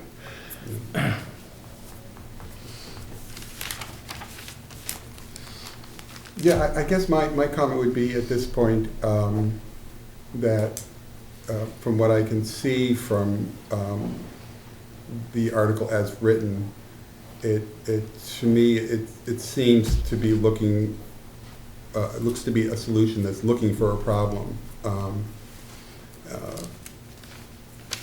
It strikes me that our past experience when we were the reverse of this was administratively and management, from management perspective, not a good experience for the town to go through, and that's why we reverted back to the town charter language. But also, it's just from a timing perspective, should town meeting approve this, we are currently interviewing and searching for a new fire chief, and I think it's a risky thing for us to change the reporting structure of the fire chief for a person that we have no knowledge who that is. That if the petition were to come up in the future, it's another matter. We will, at that point, perhaps have a little more history with how the fire department is being managed with a permanent chief in play. So just for that reason alone, I would agree with Mr. Plasko to oppose, or take a position of opposition, in opposition to this article. Thank you. Ms. Grow? Is this polling or is this asking me for questions? Yeah, just questions. If you have. No additional questions on those. You made the motion, right? Yes. Plasko, and you seconded it. To add it, because we don't have any here. Sorry. To add the language, because we don't have any on the proposed yellow sheet. Mr. Sad. No comments. Okay. Yeah, I'll go along. I think that, again, the debate can happen on the town floor, town meeting floor, so, yeah. So take a vote on all the articles now, is that what we said Yeah, to so do? I make a motion to adopt all the articles, approve all the articles, except for 11, 12, and 13 that the board would be recorded as opposed to, and the 14 include the language I just read. And for the record, Mr. Plasko's language will be added. If you'd like, we can get that language or a version of it in the yellow sheet and Yeah, you still gotta get it out to change town it meeting. anyhow, you gotta make some amendments to it. Yeah. We can still get that out in a reasonable We're time, gonna town change, meeting. We'll get it gonna tomorrow. change the location of some of these articles too. Yeah. Yeah, and then you have to add the petitioner, so he's gonna do some work on it tomorrow anyhow. Okay, yeah, Can do that. okay. Do we need, Mr. Chair, do you need a second on Mr. Plasko's motion to Yes. split up? And I will second Mr. Plasko's motion. Okay, motion made by Mr. Plasko, seconded by Mr. Donnelly. Roll call, Ms. Grow? Yes. Mr. Donnelly? Yes. Mr. Plasko? Yes. Mr. Sad? Yes. And the chair votes yes. Okay, that concludes the special town meeting warrant. That's good. Well, we've got a lot of work to do, but that concludes the item on the board's agenda. We're through, you have a lot of work to do. Early one tomorrow. I believe we're at item 5.1 on the board's agenda, under new business.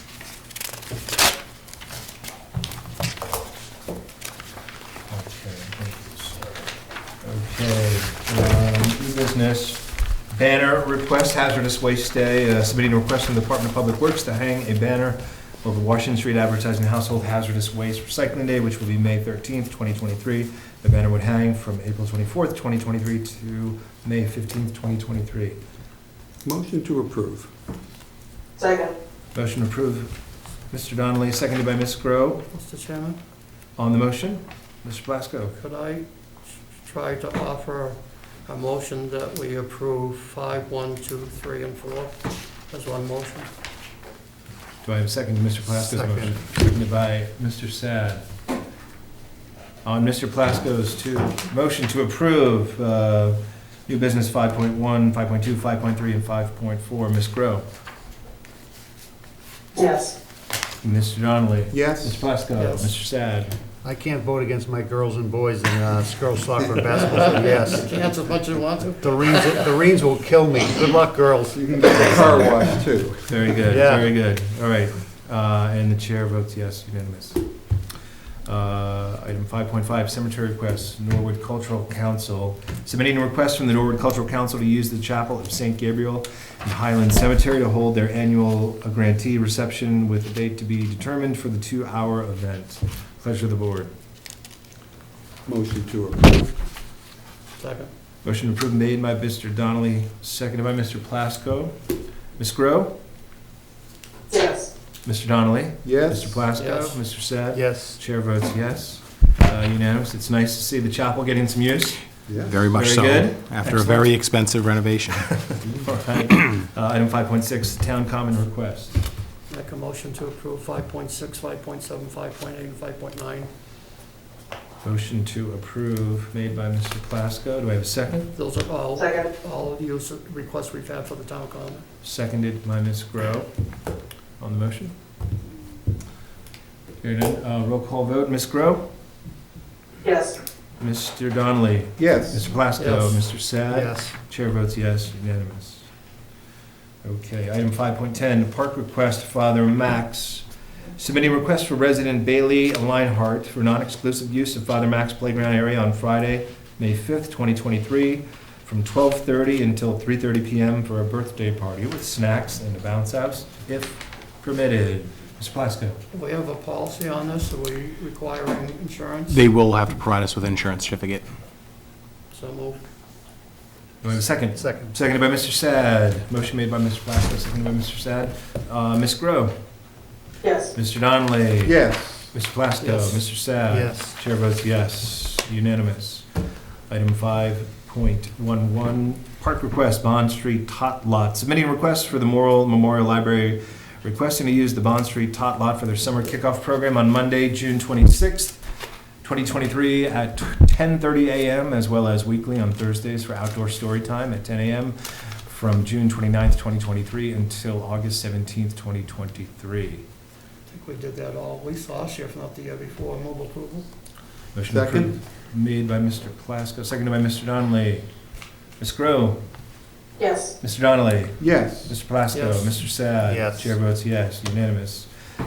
Item 5.12, one-day liquor license, the Norwood Portuguese Club, submitting a request for the Norwood Portuguese Club located at 1090 Washington Street for a one-day liquor license for a party on April 29th, 2023 from 6 p.m. until 11:30 p.m. with 75 people expected. Pleasure of the board. Motion to approve. Second. Motion approved made by Mr. Donnelly, seconded by Mr. Sad. Ms. Grow. Yes. Mr. Donnelly. Yes. Ms. Plasko. Yes. Mr. Sad. Yes, only if I can attend. Chair votes yes. Motion carries. Item 5.13, one-day liquor, St. Catherine of Siena School, submitting a request from St. Catherine of Siena School for a one-day liquor license for their parent fundraiser on April 28th, 2023 at their 249 Hatton Street location from 6 p.m. until 9 p.m. with 100 people expected. Pleasure of the board. Make a motion to approve. Second. Motion approved made by Mr. Donnelly, seconded by Mr. Plasko. Ms. Grow. Yes. Mr. Donnelly. Yes. Mr. Plasko. Yes. Mr. Sad. Yes. Chair votes yes, unanimous. Item 5.14, donation from the Elks, donation for acceptance of the board. Ms. Plasko. Move we accept under Chapter 4453A for the intended purpose with the expenditures to be approved by the manager. Moved by Mr. Plasko, seconded Second. by Mr. Donnelly. Ms. Grow. Yes. Mr. Donnelly. Yes. Mr. Plasko. Yes. Mr. Sad. Yes. Chairman votes yes, unanimous. Item 5.15, Norwood Little League and Youth Softball Opening Day, invitation from the Norwood Little League and Norwood Youth Softball to their opening day on Saturday, April 22nd, 2023 at Kelly Field, beginning at 10:30 a.m. I believe there's also a parade. Mr. Manager. Correct. All right. Thanks for the invitation. Move the usual, which the old days, the usual means all who can attend. Yeah. And make their own arrangements to attend. Excellent. Well, if I recall, Mr. Rain attended last year and ended up umpiring the game. Oh, Not only did I umpire Double the duty. game, I I- remember that. No, it's son's game, wasn't it? it was my son's first game, and I may or You're may not not gonna have tell called the him out on story. strikes. We don't need to take a vote on that, correct? Not really. Right. Item 5.16, donation from Friends of Christopher G. Brisade. Am I pronouncing that correctly? Motion Okay, to I hope so. accept under Chapter 4453A for the intended purpose. Motion made by Mr. Plasko, seconded Second. by Mr. Donnelly. Ms. Grow. Motion made by Mr. Plasko, seconded by Ms. Grow. Sorry for the delay there. On the motion, Ms. Grow. Yes. Mr. Donnelly. Yes. Mr. Plasko. Yes. Mr. Sad. Yes. Chairman votes yes, unanimous. Item 5.17, Norwood Fuel Liquor Violation for discussion. Move to set up a public hearing. Pleasure of the board for this one. Second. On the motion, we're good with that? I agree. Yes. Public hearing. And so what would that entail, Mr. Manager? It's simply a typical alcohol disciplinary procedure where they're given notice and they come in and the board will ask them to explain themselves and explain the particular situation. Okay.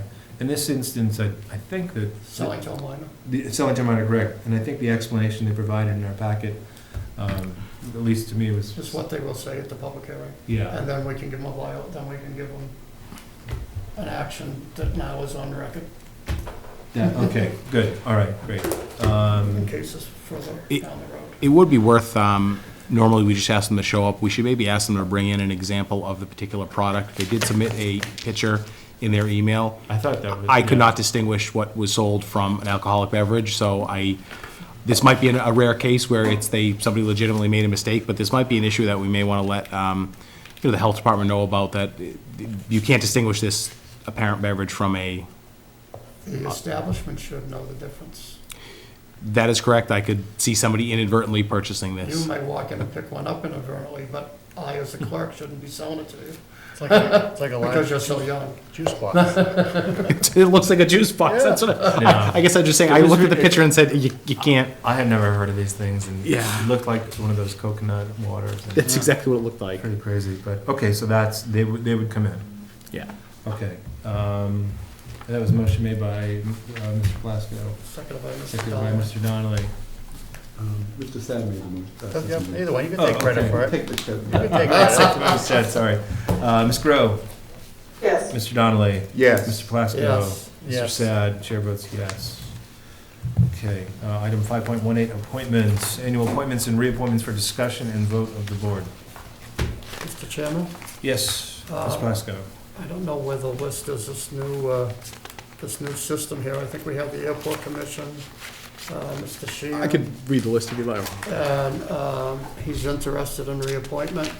We have Board of Appeals, Mr. Sheehan, and he is interested in reappointment. That, did we check with the Board of Registrars?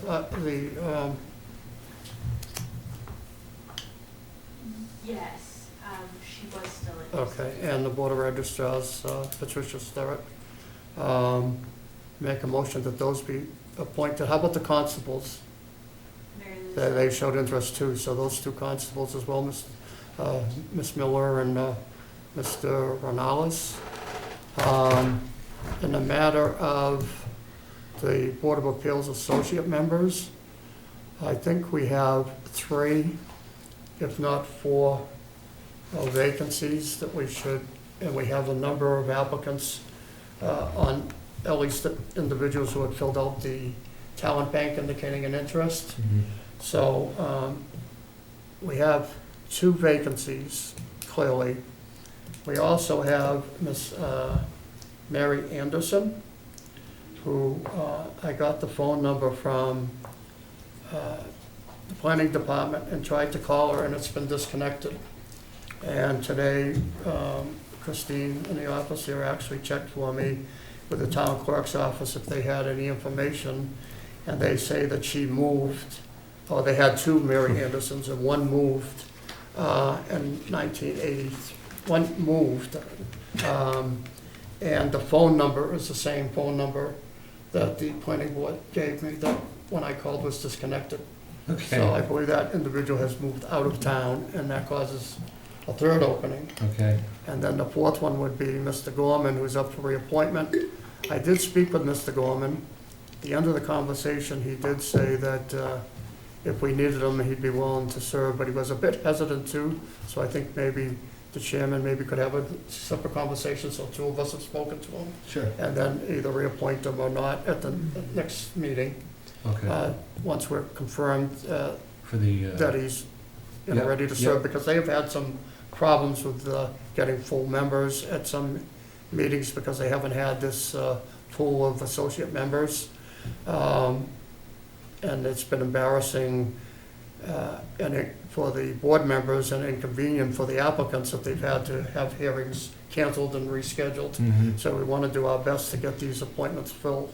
So I guess I'm going on here, but I make motion to reappoint the individuals who are interested, and on the Board of Appeals that we hold that until we set up interviews, and a meeting or 2 down the road, the chairman could, work into our schedule, and then fill with the applicants after we've seen their backgrounds. Sure, yeah.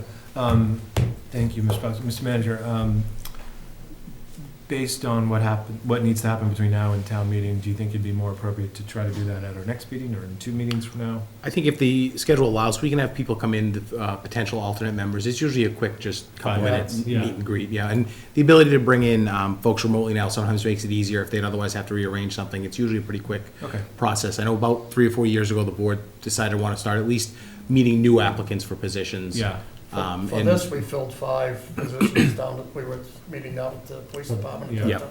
Okay, all right, so we can try to put that on for the next We meeting. can, and we do need a fence viewer if anyone knows anyone's interested. I think we talked about you being the fence viewer. Yeah, I have a lot of other duties. Nah, let's earn that salary. Okay, great. So. You want to make a motion to, Yeah. Motion to reappoint those individuals. Motion to reappoint the, And hold the associate members to the zoning board of appeals. do we have a second? Second. Seconded by Mr. Donnelly. On the motion, Ms. Grow? Yes. Mr. Donnelly? Yes. Mr. Plasko? Yes. Mr. Sad? yes, Chair votes yes, unanimous. Okay, item 5.19, Conservation Commission appointments for discussion and vote of the board. Mr. Chair, I would make a motion to approve the reappointment of Carly Rockland and Catherine Walsh to the Conservation Commission. Is there a second to Mr. Donnelly's motion? Second. Seconded by Ms. Grow. Okay, on the motion, Ms. Grow? Yes. Mr. Donnelly? Yes. Mr. Plasko? Yes. Mr. Sad? Yes. Chair votes yes, unanimous, great. We did special town meeting. Correct. Item 5.21, annual town meeting. Yellow sheet. Yes, did the board want to take an opinion on the CPA projects? Most of we don't really produce a yellow sheet traditionally for the annual town meeting warrant. It's our annual operating articles plus the budget, which has been approved by the board. But on the CPA articles, I think in the past, the board may have taken an opinion on them, and did they want us to include that in the yellow sheet? Well, at least a couple of them are ours, so we gotta support them. I would hope so, but, democracy is a process. Yeah, would it make sense for us to go through them, or to just Sure. approve them as a whole? You want to just read through them quickly? Sure. Under community housing, it's window and siding replacement at the McDonough Housing Complex, $350,000. Historic resources, restore and preserve an 1890 directory that was donated to the town. Restore and preserve the furniture in Memorial Hall, that would just be the chairs and the table. Restore and preserve continue to restore and preserve some of the annual town reports. We have a complete set in the manager's office. We've been approving some of these each year to get some of them restored. $10,000 to have a consultant list the Morse House on the National Register of Historic Properties. $192,000 for the Morse House for exterior rehabilitation. And my totals might be up here, $530,000 for Old Parish for the implementation of their master plan, which will be some fencing and some other work around Old Parish. Particularly excited about that. $41,000 for a master plan and design for Winslow Park. And then $10,000 for a transfer from the Conservation Fund to the Conservation Commission to add to their open space fund. The Conservation Commission is allowed to allowed to accumulate money in a fund in the event they were to find an open space purchase. We put a flat $10,000 for the budget in there every year, so they obviously don't have very much money. This would simply add to that pool. Pleasure of the board. I'll make a motion to approve the community preservation project as described in the warrant. Second. Motion made by Mr. Donnelly, seconded by Mr. Plasko. Point of the board, Ms. Grow? Yes. Mr. Donnelly? Yes. Mr. Plasko? Mr. Sad? yes. The chair votes yes, unanimous. Great. Item 5.22, water sewer abatement for senior tax work-off program. For discussion and vote of the board, Mr. Manager. Thank you, Mr. Chairman. Last year, we did a one-year pilot program where we did an add-on to our senior tax work-off program where a number of seniors will be able to work additional hours and receive a credit to their water sewer bill. It was very successful. We have built up quite a program with our senior tax work-off. We have seniors who come in and they do it every year, and they like doing it and they want to continue doing it, and we recommend this add-on, which is relatively low cost, out of the water sewer budget to allow seniors to continue to have this add-on program this year. We'd probably continue similar to the senior tax work-off program with doing it as an annual authorization, but it was very helpful for the seniors who used it. Many of you come into town hall, we know we have them at that greeter desk, they enjoy it, we enjoy having them, and it's been very successful. Any questions from the board? I have, the program itself is great, in these times where so many employment opportunities are open and vacant. It's really nice to see folks on this program filling in the gap for us up and down in this building at least. So I think it's just a really good program. Helps the seniors out and in turn is helping us out as well. Absolutely. With that, I'll make a motion to approve the described changes if that's appropriate, Mr. Chair. Yes, motion to approve made by Mr. Donnelly, seconded by Mr. Sad. Sorry for the delay, Amanda. It's fine. Okay, Ms. Grow, Yes. Mr. Donnelly, Yes. Mr. Plasko, Yes. Mr. Sad. Yes. Chair votes yes, unanimous. Item 5.23, traffic safety recommendations. Submitting recommendations from the Traffic Safety Committee. Thank you, Mr. Chairman. The Traffic Safety Committee has 2 recommendations for the board's consideration. The board has a copy of the memo from Traffic Safety. They met on March 30th to discuss a couple of issues. There continue to be problems with tractor trailers parking on Morgan Drive and Astor Ave waiting to enter Home Market Foods. They continue to work on their on-site parking and signage. We're recommending posting signs indicating that there is no truck and trailer parking on both Morgan Drive and Astor. They will allow police enforcement to take place. That's the first item. Want to take them up one then the other? Can we do that? Just against trucks and trailers and not like everyone, you know? We can, and it's against them parking there. Do we have any information as to who the tractor trailers belong to and why are they spending time in that neighborhood? Yeah, it's a wide, yeah, they're going to Home Market Food, so it's a wide variety of different vendors across the country, both picking up and dropping off. And it's just they can only handle a certain number of trucks at a given time. We're just gonna push them down the street further? Where there are no No. signs? That was my next Where question. there are no is- signs? Well, what about, sorry, go ahead, Ms. Grove. Similar question is, if we put the notices there, where do we expect, we know where they're trying to go.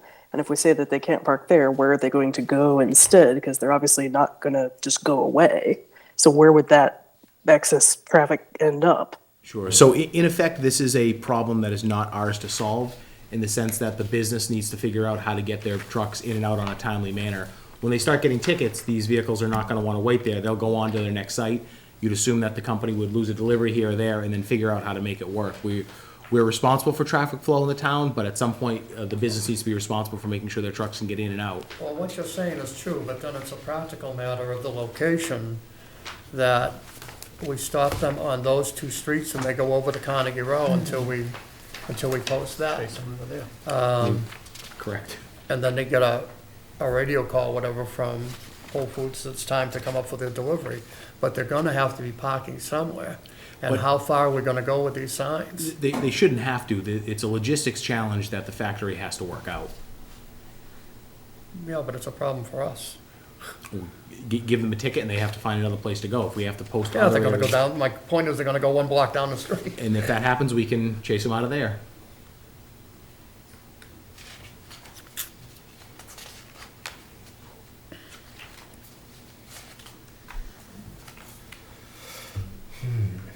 Who's enforcing this, Mr. Manager? Police department. I suspect that with the signs, as the memo indicates, will allow for police enforcement. So with police enforcement, that would seem to motivate a change in traffic Behavior. pattern, you know. So I think in essence, Pleasure of we're the- taking action and we're putting it on the company to resolve. I'll make a motion to approve but did you have anything to say about the second item, Tony? I just don't want to take them separately. We've been perhaps more aggressive than we have in the past with enforcing our downtown parking regulations at the request of a lot of the businesses in downtown. You may have seen it's actually opened up some of the spaces. We'd like to designate 3 additional spaces at the rec department building for rec department staff. There's often 4 or 5 staff members working at a time. They previously were just parking on the street, but the police department is ensuring that we're meeting the 2-hour limit.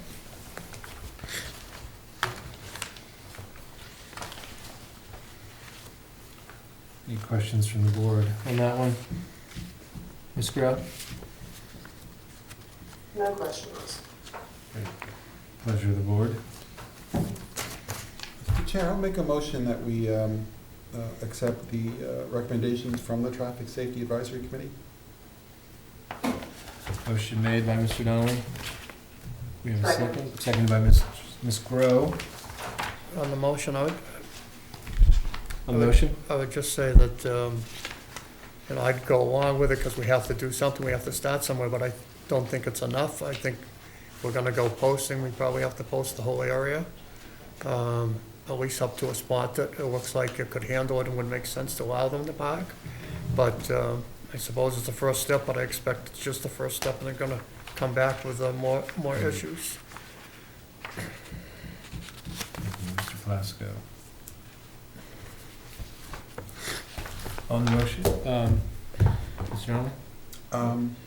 No, nothing more in the motion. It is a first step, and, Mr. Plasko's point, it's perhaps an item that will return to us, but Do something for the moment. I think for the moment, it's an action that we can get behind and hopefully maybe over some change. Okay, great. Ms. Grow? Yes. Mr. Donnelly? Yes. Mr. Plasko? Yes. Mr. Sad? Yes. The chair votes yes. Unanimous. Item 5.24, outdoor dining, summer 2023, for discussion. Thank you, Mr. Chairman. We're looking to see if the board would be willing to entertain adopting some amendments to our outdoor dining regulations to allow outdoor dining for this coming season. The state has once again extended the, call it expedited permitting process that allows us to do this fairly easily for a licensed establishment. Included among the changes proposed are, we do want to go a little bit closer to the more formal process that we would need to do if the state doesn't continue to maintain their extended permanent process, which is where we technically are issuing a non-exclusive license for the town property that they're using, a small increase to the fees, but it's just moving more towards formalizing the process, assuming that at some point in time we won't have the additional state authority to do it fairly easily. Questions from the board? Mr. Plasko? I guess I would ask to table this. We tabled it a year ago, approximately, last time it was presented. And unfortunately, I'm only speaking for myself, I did not have time. It's pretty involved. But I know there was some concerns about it last time, raised by people at the committee level, including the police department.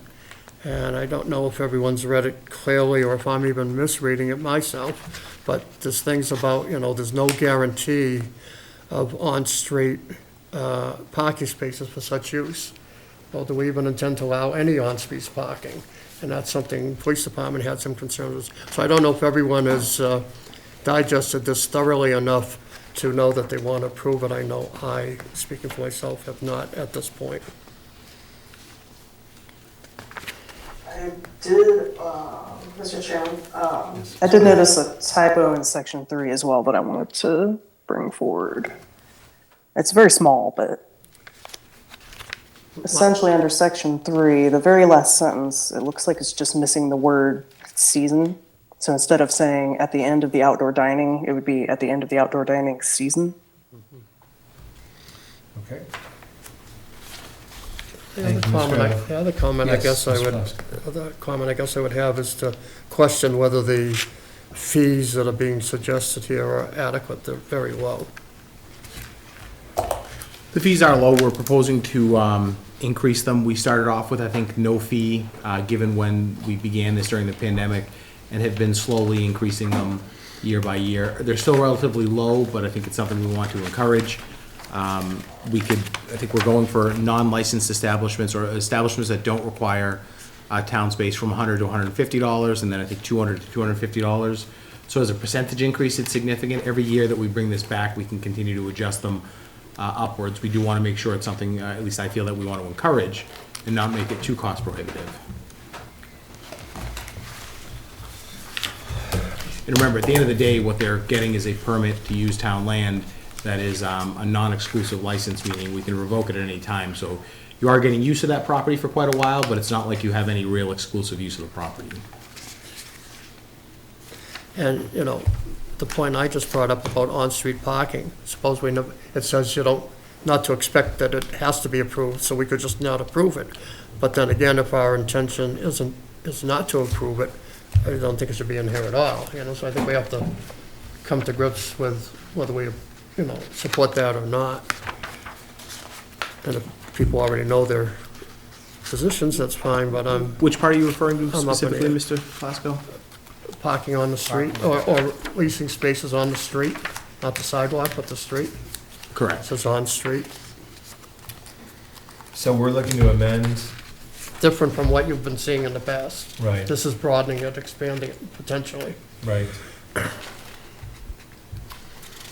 Mr. Chair, on Mr. Plasko's observations and points, I'll echo that I certainly think that, there's an opportunity just for a little more time to absorb the Even if it's changes. the next meeting, it's 2 Yeah, weeks. if we table for 2 weeks, I would be fine with that.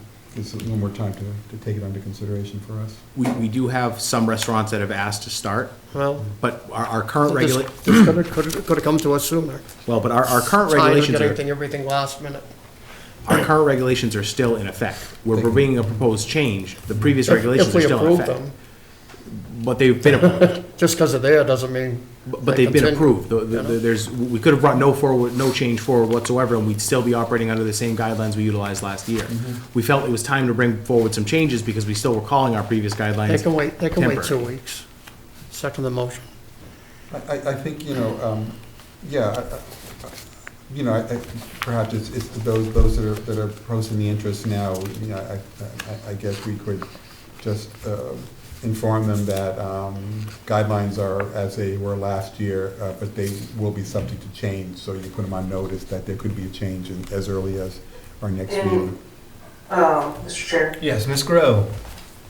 in particular, unless I'm misinterpreting it, one change I noticed between what was there previously and what's there now is before the Department of Public Works would be providing accessible ramps. Now the burden is on the businesses to take care of that this time. And so if we allow people to go through last year's policy, then we have to provide the ramps. And then suddenly they are going to have to switch and do it themselves? Is that what would happen? No, we provided the ramps as a courtesy because it's easier for us to make sure they're built to code. I mean, if we provide the same temporary wooden ramps that we did in the past, we wouldn't necessarily switch them out in the middle of the year. They'd already be there, but if they needed repairs, the typical ramp we've been doing doesn't necessarily last throughout the whole season. So if it came up, we would ask them to replace it with something in kind. We are sort of, what we're doing is putting more of the burden on the restaurant owner as time is going on with this. That may be also something that you can rely on if a new license, or a new application comes up somewhere, that they would be responsible. So are we saying that the regulations that have been in place since 2020 are still in effect? Correct. So if we, for example, Lewis's would like to open their outdoor dining, they have an application here. That's under the current statute. Correct. And we're saying to these changes that have been proposed, we would take them up in 2 weeks. We can do that if the board wants to. Motion's to table for 2 weeks, seconded. And on the motion, does it mean that No, Lewis's- I think that the previous regulations the board approved are what are in effect right now. do we have to take a vote on Lewis's? I think so under the previous regulations. Okay, and we can take that up separately. Correct. Okay. On Mr. Plasko's motion, seconded by Mr. Donnelly. Ms. Grow? No. Okay. Mr. Donnelly? Yes. Mr. Plasko? Yes. Mr. Sad? Yes. And the chair votes yes, 4-1. Should we take up that vote now? Yes, we did get a request from one restaurant to begin with the weather as it is, some of their outdoor dining.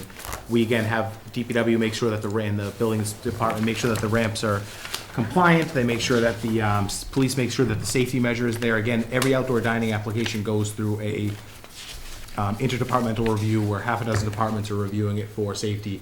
The particular applicant, Lewis's, had asked to begin doing it early, given that we're having some unseasonably warm weather. They will not be doing a full build-out as they've done in the past. At least to start, they'll probably do that for May 1st. 3 years now, we've done it with no issues. Okay. Pleasure of the board. Motion to approve? Motion approved made by Mr. Sad, seconded Second. by Mr. Plasko. Ms. Grow? Yes. Mr. Donnelly? Yes. Mr. Plasko? Yes. Mr. Sad? Yes. Chair votes yes, 5-2, no. Okay, So, Mr. Manager, if we bring this up in 2 weeks, if it's possible to have Joe Collins here, Sure. I think that'd be helpful. And then in the interim between now and then, if we have questions, so Reach out to me. Great, okay, thank you. Okay. Item, 5.25, Central Street closure. Yes, Mr. Chairman, we are requesting permission to close Central Street again, as we have in the past several years. One of the few bright things to come out of the pandemic. We would close it on or about next Monday, Tuesday. We try to get it right before April vacation. It really is up to the DPW's workflow, and we've got to make sure we get product in, but we would close it again until sometime in October, November, when we're looking at shutting it down again. But we'd like another season of summer on Central. Okay, and just to make notice, there is a email in support of this, correct? Is that what this letter that we received? Yes. Okay, and we'll make sure that goes into the record. Great. Pleasure of the board. I'll make a motion to approve the seasonal closing of Central Street.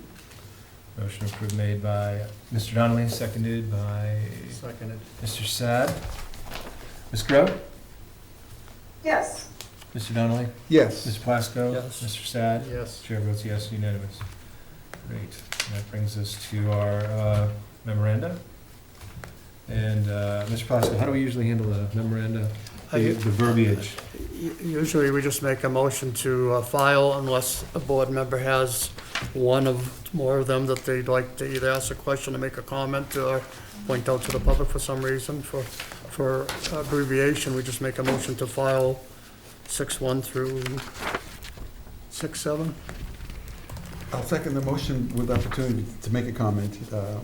Yes, sir. Motion made by Mr. Plasko, seconded by Mr. Donnelly on the motion. On the motion, I just wanted to point out a very good piece of financial news, that the building department monthly report for building permit fees topped $1 million for the month of March only, due to the build-out at Moderna and the project that's occurring at One Technology Way. Combine those two projects, will bring in over $1 million worth of building fees, which is excellent news. That's great.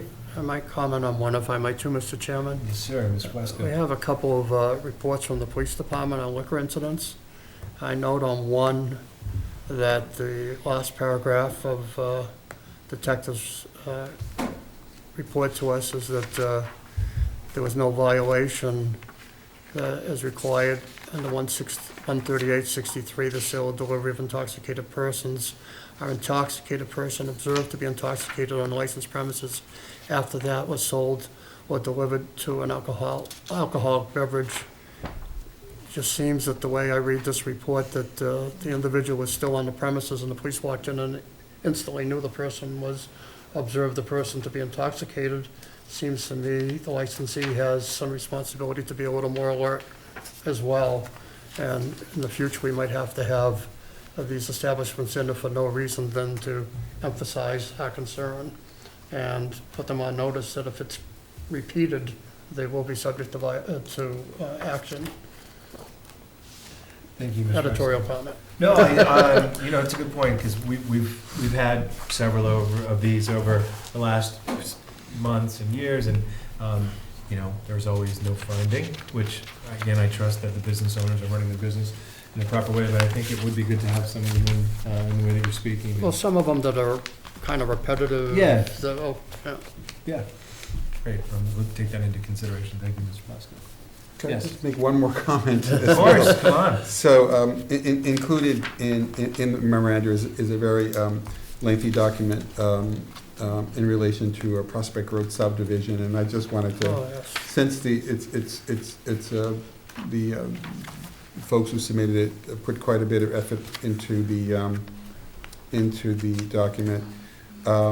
It is requesting something that I'm unclear. The Board of Selectmen have much authority with at all, but I was going to make a recommendation that perhaps we refer that particular memo to our town council to advise us as to whether or not we can involve ourselves in it at all. We could do that, but for what it's worth, I'll tell you that I did that, spoke with the town council, and told them that we've had these letters in the past, similar letters, and that the board took the position that we really have no statutory authority over any of these particular issues. And he confirmed that he agreed with that in this case. He said the board certainly has a right to go on record. We could send a letter to the Planning Board, Conservation Commission, tell we received these letters, and some of them at least appear to have serious questions, and that should be carefully looked at by those boards, kind of putting them on notice that we want the neighbors given as much due process as possible, but beyond that, we really don't have anything to do. So I think. I think, Yeah. I think that's a good idea. Yeah, be happy to work on a letter, maybe present it at the next meeting. Okay? Mr. Shah, is that okay with you? Okay. Ms. Grove, is that okay to you? Sounds good. Great, thank you. Anything else on the memoranda? Just a motion to file. Motion to file. Motion filed made by Mr. Plasko, seconded by Mr. Donnelly? I made the motion, I think. Yeah, reverse. vice versa, yeah. Okay, it's been a long one. It has.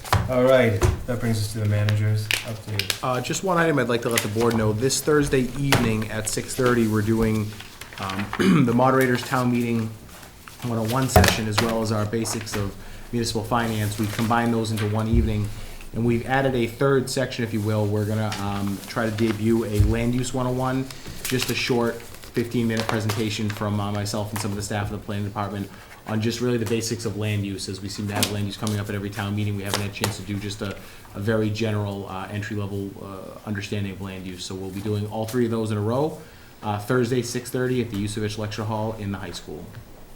Great, thank you, Mr. Chairman, the moderator asked me to attend and just say briefly what the selectman's role is per town meeting in relationship to town meeting, and I had told her I would, because that was a while back. If you want to take it over, you can, but otherwise I'll be there Thursday night for that purpose. Okay, maybe we can do it together. Okay. Good. Thank you. Is that it, Mr. Manager? Yes, sir. We'll move on to Selectmen's agenda. And up first, Mr. Sad. And just want to say congratulations. It's really nice Thank to you, have you on Mr. board. Chairman. It's a pleasure to work with all you people and Amanda out there at the computer land. First of all, I want to thank all my brothers and sisters for our unbelievable campaign and their support and love. I have 8 people in my family, a long generation. My mother's 98 and cheering me on, so it was a great spirited campaign. Secondly, I want to thank my wife Tammy, Nicole, Brianna, Michael, Leanne. I have a lot of kids, Bill. And so we had a spirited campaign, and they got a first taste of what it's like to be a non-JC. Second of all, I want to thank all the sponsors, the supporters, the young kids, the people that worked on the campaign and held signs in the snow, the ice, the rain. It was just a fun-filled event, typical JC project we had, but it worked out. Secondly, I want to thank Helen Donahue for all her support and help and assistance with this town. 52 years as a town meeting member, 22 years, Bill, I think, as a selectman. 21. So she had a lot of history and love for this town, and we'll miss her, and those are big shoes for me to fill, but I'm hoping I can do the right thing and make it special for her and her family, Ollie, first woman selectman in Norwood. So thank you, Ollie and Helen, for all your love and support for Norwood. Third, we have the Lou Santoro Memorial Fishing Derby. It's going to be on April 22nd, 3 to 5 p.m. at the Norwood Sportsman's Club. It's a great event. Bring your kids down, your friends, your family, hot dogs, DJ. It's going to be an exciting event. And then we have the following weekend is the South Norwood Fishing Derby, which is pretty big, hosted by yours truly, 34 years in the making. And it's a great event, a lot of work, a lot of fish go in. We have a DJ, hot dogs, hamburgers, whole big crowd down there, 400 people. It's just a spectacular event. And then I just want to thank and close by thanking the opportunity to wish my family and all the friends and the Orthodox Christian Holy Easter this weekend. It's our Easter, so we get our candy on sale, so it's a big event for us. And I look forward to working with the board and all the people in Town Hall, and I love Norwood, and we're gonna make it special. Thank you very much. Thank you, Mr. Thank you, Mr. Sad. Chairman. Ms. Grow. Hello, thank you, Mr. Chair. So I just wanted to start by welcoming our newest board members. So congratulations to Mr. Sad. Very happy to have you here. And like I said, sorry that I couldn't be there in person for your first one, but there'll be plenty of them from here. So, and then also to congratulate Mr. Chair on returning to the board. So looking forward to working with you. And I guess my other thing for the evening is the cautionary tale to everyone as I sit here remotely. Do not slack off on your flu shots. Do stay on top of that. And I also had the opportunity to attend several of the events in town. Salvage Angel had their anniversary event. They've been there for 10 years. Was able to go to Dancing with the Stars, which was very exciting. And it's a great cause, obviously, for the Circle of Hope. And then recently we had the EV program at the library. They put on an educational forum regarding electric cars and what the various incentives are, thanks to our friends over at the light department. So we had a pretty good turnout, and I'm hoping we can get a lot of information out for folks as they're sort of, weighing what kind of, benefits can I get at the state or the federal level. It's also being rebroadcast through NCM, so people will probably find that pretty helpful. And that's all I've got tonight. Thank you, Ms. Grow. Mr. Donnelly. Well, I wanted to congratulate Selectman Sack on his election, and Selectman Lane as well, for your re-election and your capacity as chair. Very well-run campaign. So nice that we have a tradition in Norwood that our campaigns are professional, and everybody just handled themselves very well once again, and I think that's a credit to all the candidates. And Mr. Lane, congratulations! You did a great job at the Dancing with the Stars, and encore next year maybe, perhaps. I have a couple of things here. Sue Bartlett asked me to put forth some information about the Old Parish Preservation Volunteers. They are announcing their spring 2023 workdays. These are when folks can go to the Old Parish Cemetery behind 480 Washington Street. You can park in the behind the Dempsey Insurance lot. Saturdays from 8:30 to 10:30, looking for volunteers who can help clean the headstones at the Old Parish. The dates in April are the 22nd and the 29th, May 6, 13, 20, and 27, all those Saturdays leading up to Memorial Day.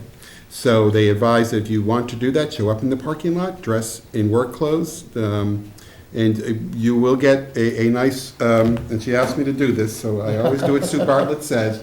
All volunteers get a very nice T-shirt, which actually I thought maybe I would make it look a little more realistic here and put a head on it, but you too can have a nice little T-shirt as well as being a volunteer. It's a great opportunity, great work, great group of people to work with. The 2023 Earth Day celebration is Sunday, April the 23rd from 10:30 to 11:30. They're still looking for some volunteers to use that time slot to help out with some of the cleanups at the schools and playgrounds around the town.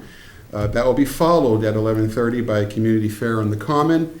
A very large number of participating organizations. I think it's maybe the third, fourth year that we're doing this, perhaps longer. Great activity, great scene on the Common when the organizations come together for Earth Day. You can check that event out on Facebook and just search Norwood Earth Day for more information. We will be back in 2 weeks. Amanda and I, Ms. Selectman Grow and I will be back with more definitive information on our fire chief process. This week we're in the process of conducting interviews, and we think that by the 28th we'll have further news for you in regards to the status of that particular search. I know it's there's a event that's sort of competing with the town event information session, but the Neponset River Watershed Association is having a Stormwater 101 event at the Norwood Senior Center Thursday, April 18, 6:30 to 7:30. it's entitled Solutions to the Flooding Problems Solutions to Flooding in Norwood. So it's an important issue. If you can't make the information session, or if you're available otherwise, I suggest you attend the 1-hour session on Thursday the 13th. That's all I had. Thank you, Mr. Chair. Thank you, Mr. Plasko. You want me to follow that? All good things. I would simply, once again, as I said at the beginning of this meeting, welcome both you gentlemen back to the board and congratulate you on your races, as Mr. Donnelly said. A well done job during the campaigns, and very truly looking forward to the coming year. I think we'll start going down some new avenues that maybe we haven't pursued as much as we should have in the past, and it'll make the year exciting. So looking forward to it. Thank you. Thank you, Mr. Plasko. And I would just like to say thank you to the town clerk and the job that Mary Lou did on the election. I know it's not an easy job, and so I appreciate that. Welcome again, Mr. Sad. It's going to be great to work with you. I'm really looking forward to getting to know you. And just very quickly, we had a MBTA task force meeting last Wednesday, and it was productive. It was good. Hopefully, the newspaper, they were there, so maybe if they cover it, that'd be great. If they have the capacity to. And we're looking, I think, for our first public feedback, not a hearing, but meeting on the 25th of April, which I know competes with our next meeting. But I'm not sure that date is 100% set in stone, but it'll be good to get that process going and get feedback from the public. But otherwise, I don't have anything. So you're not 100% certain of the date, so does that mean we're not certain of a location or time either, right? Yeah, I'm not sure we locked all of those things down, but hopefully. We want to be able to get the word out of. Yeah. Otherwise, there's no sense in having a public input. No, and the thing was, we were going to have someone from Mass Housing Partnership at that meeting who would assist us with the public outreach. So I think deciding whether to do it. Just try to get the schedules aligned. Yeah, so tentatively for the 25th, but we'll definitely, as soon as we know, get the word out. And I believe that's it. I thought I'd just have this one piece of information sitting on our table, which I think is here because we probably want. Another one. It's another one. So yeah, one more event, April 29th, the Norwood Public Schools Fine Arts Festival, Saturday, April 29th, at the high school from 10 a.m. to 2 p.m. at Norwood High. Great, thank you, Mr. Allen. School vacation week is next week, so to all of our teachers and administrators, enjoy the week. And do I? Adjourn? Second. Motion adjourned made by Mr. Plasko, seconded by Mr. Donnelly. We got to do this again. Miss Crowe. Yes. Mr. Donnelly. Yes. Ms. Plasko. Yes. Mr. Sad. Yes. Chair votes yes. Meeting is adjourned.